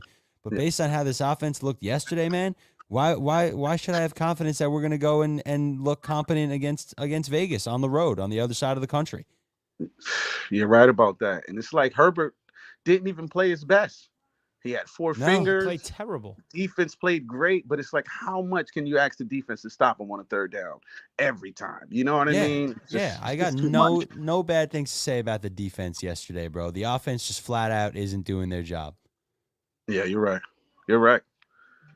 Crazy, man. I'm ready for a new quarterback. So sorry to say, Yeah. the Mike White deal was just a smack in the face. The Corey Davis was another smack in the face. It's just, you know, honestly, I'm almost ready to see Boyle. You know, dude, you could seriously make the argument that since like Eli Manning retired, Mike White has been the best quarterback that New York City football has seen. It is outside of like, you know, a slightly better than average season from Daniel Jones last year. Yep. You know, I mean, this town has not. This is New York City, man. This is the biggest market for anything that there is on the planet, and we cannot get a competent quarterback here. We thought we had one in Aaron Rodgers. It lasted 4 freaking plays, man. So I don't know what it is about this town, about this team, about this franchise, but I don't know, man. I don't know. It really makes you wonder whether or not the curse is truly real. You know what I'm saying, man? Yeah. And I feel like football isn't football until it's back in New York, you know? So yeah, man. You know, you guys have a good one. Thank you for letting me on, man. Appreciate man, it. Anytime, man. And we hope to see you again. Thank you, Jet Life Joe, and enjoy the rest of your day, brother. Yeah. Glad to have you on, bro. Thanks for being patient, brother. Oh man. Dude. I don't know if you knew this, Jack, but the offense scored 6 points. I did. You know that? I heard a rumor. You heard a rumor? And the rumor is true, folks. The Jets. Let's end the stream on a positive note. The Jets offense in 2023, 31st in total yards per game, 30th in passing yards per game, 20th in rushing yards per game, 30th in total points per game, last in third down conversion rate. Oh gosh. That's this Jets offense. Zach Wilson, 1,600 yards. That's 24th. 5 touchdowns. That's tied for 30th. 31 sacks. Second most in the NFL. Lots of those come from him holding the ball for too long. 32.3 QBR on average. That's 31st. And a 75.4 average passer rating. That's 30th. That's who we're dealing with. So, once again, all those ranks that I listed for you. 30th, 31st, second highest sacks. 30th, 24th, 32nd, 30th, 30th, 31st, and then 20th in rushing because occasionally Breece Hall can break an exciting run. Which we have to rely on, by the way. That's the only way we win is if Breece Hall breaks one free. And there's no blocking. So that's what we're dealing with, folks. That's what we're dealing with, guys. Dealing with. The Jets fall 27-6, and they get embarrassed on primetime football. The New York Jets defense does their job. DJ Reed is graded as the best corner in football, according to PFF so far. Sauce Gardner, 2 pass breakups. He's coming back to his usual defensive rookie of the year ways. Jermaine Johnson, Bryce Huff, literal studs off the edge. JFM having a great game. Quentin Williams being a disruptive monster. Quincy Williams, CJ Mosley holding it down. I mean, all levels of the defense is freaking ferocious, and it's sad that we can't celebrate these boys. It's sad. But hopefully we can celebrate them on Sunday Night Football, and the defense can come out there and help us win an ugly 13-7 game. I don't know, because there's nothing on offense that's giving me optimism other than relying on a deep, a little screen pass to Breece Hall to take it 50 yards, or a little toss to Breece Hall to take it 80 yards to the touchdown, because that's the only optimism I can give you guys of a chance for us to score touchdowns, because the New York Jets are allergic to the end zone. But hey, I'll finish it off with this, folks. The season may sound like it's over, but it's not over. Right? I'm not going to sit here and say that we're going to go on a little run here, but just mathematically looking at the standings, it is not done. The Miami Dolphins are on a bye week, and the Buffalo Bills have a game against the Broncos. If the New York Jets take care of business and bounce back with a W against the Las Vegas Raiders, the New York Jets will be 5-4, one game back from first place in the division behind the Miami Dolphins. After the Raiders, we have 2 AFC East games against the Buffalo Bills and against the Miami Dolphins. The New York Jets, in my opinion, their path to the playoffs is honestly more likely in the division than it is in the wild card, based off what we're seeing across the AFC North, with the Cincinnati Bengals, the Cleveland Browns, and the freaking Pittsburgh Steelers all at 5-3, and the Ravens in first place at 7-2. So the wild card race is a big time heater, and if the Jets want to take care of business against the Raiders and get to one game back in the division, they have a chance on Sunday Night Football against the Raiders. So, folks, we shall see. Stay tuned. We got a lot of content coming your way here on Jets Media throughout the week. I'm going to be in Las Vegas this weekend. I'm flying out Friday morning with my dad, meeting up with Jake Asman and the crew. It's going to be a lot of fun. The Jets Media podcast will be coming out with an episode to preview the Jets Raiders on Thursday, and I'll be covering everything you need to know about these Jets from Las Vegas Friday, Saturday, and Sunday, baby. Let's get it rocking. Thank you guys so much for tuning in to another episode of the Jets Media Podcast. As always, please make sure to leave a like, subscribe on YouTube if you're new. Leave a comment down below. It all helps support the channel and the podcast itself. And then also, of course, if you're interested, please listen to us in audio form. Apple Podcasts, Spotify, wherever you listen to your podcasts. JETS, Jets, Jets, Jets, always until we die. And Richie, my brother, I love you, man. Love you too, and love everybody in the chat. Peace out, everybody, and have a great rest of your day. See you guys on Thursday.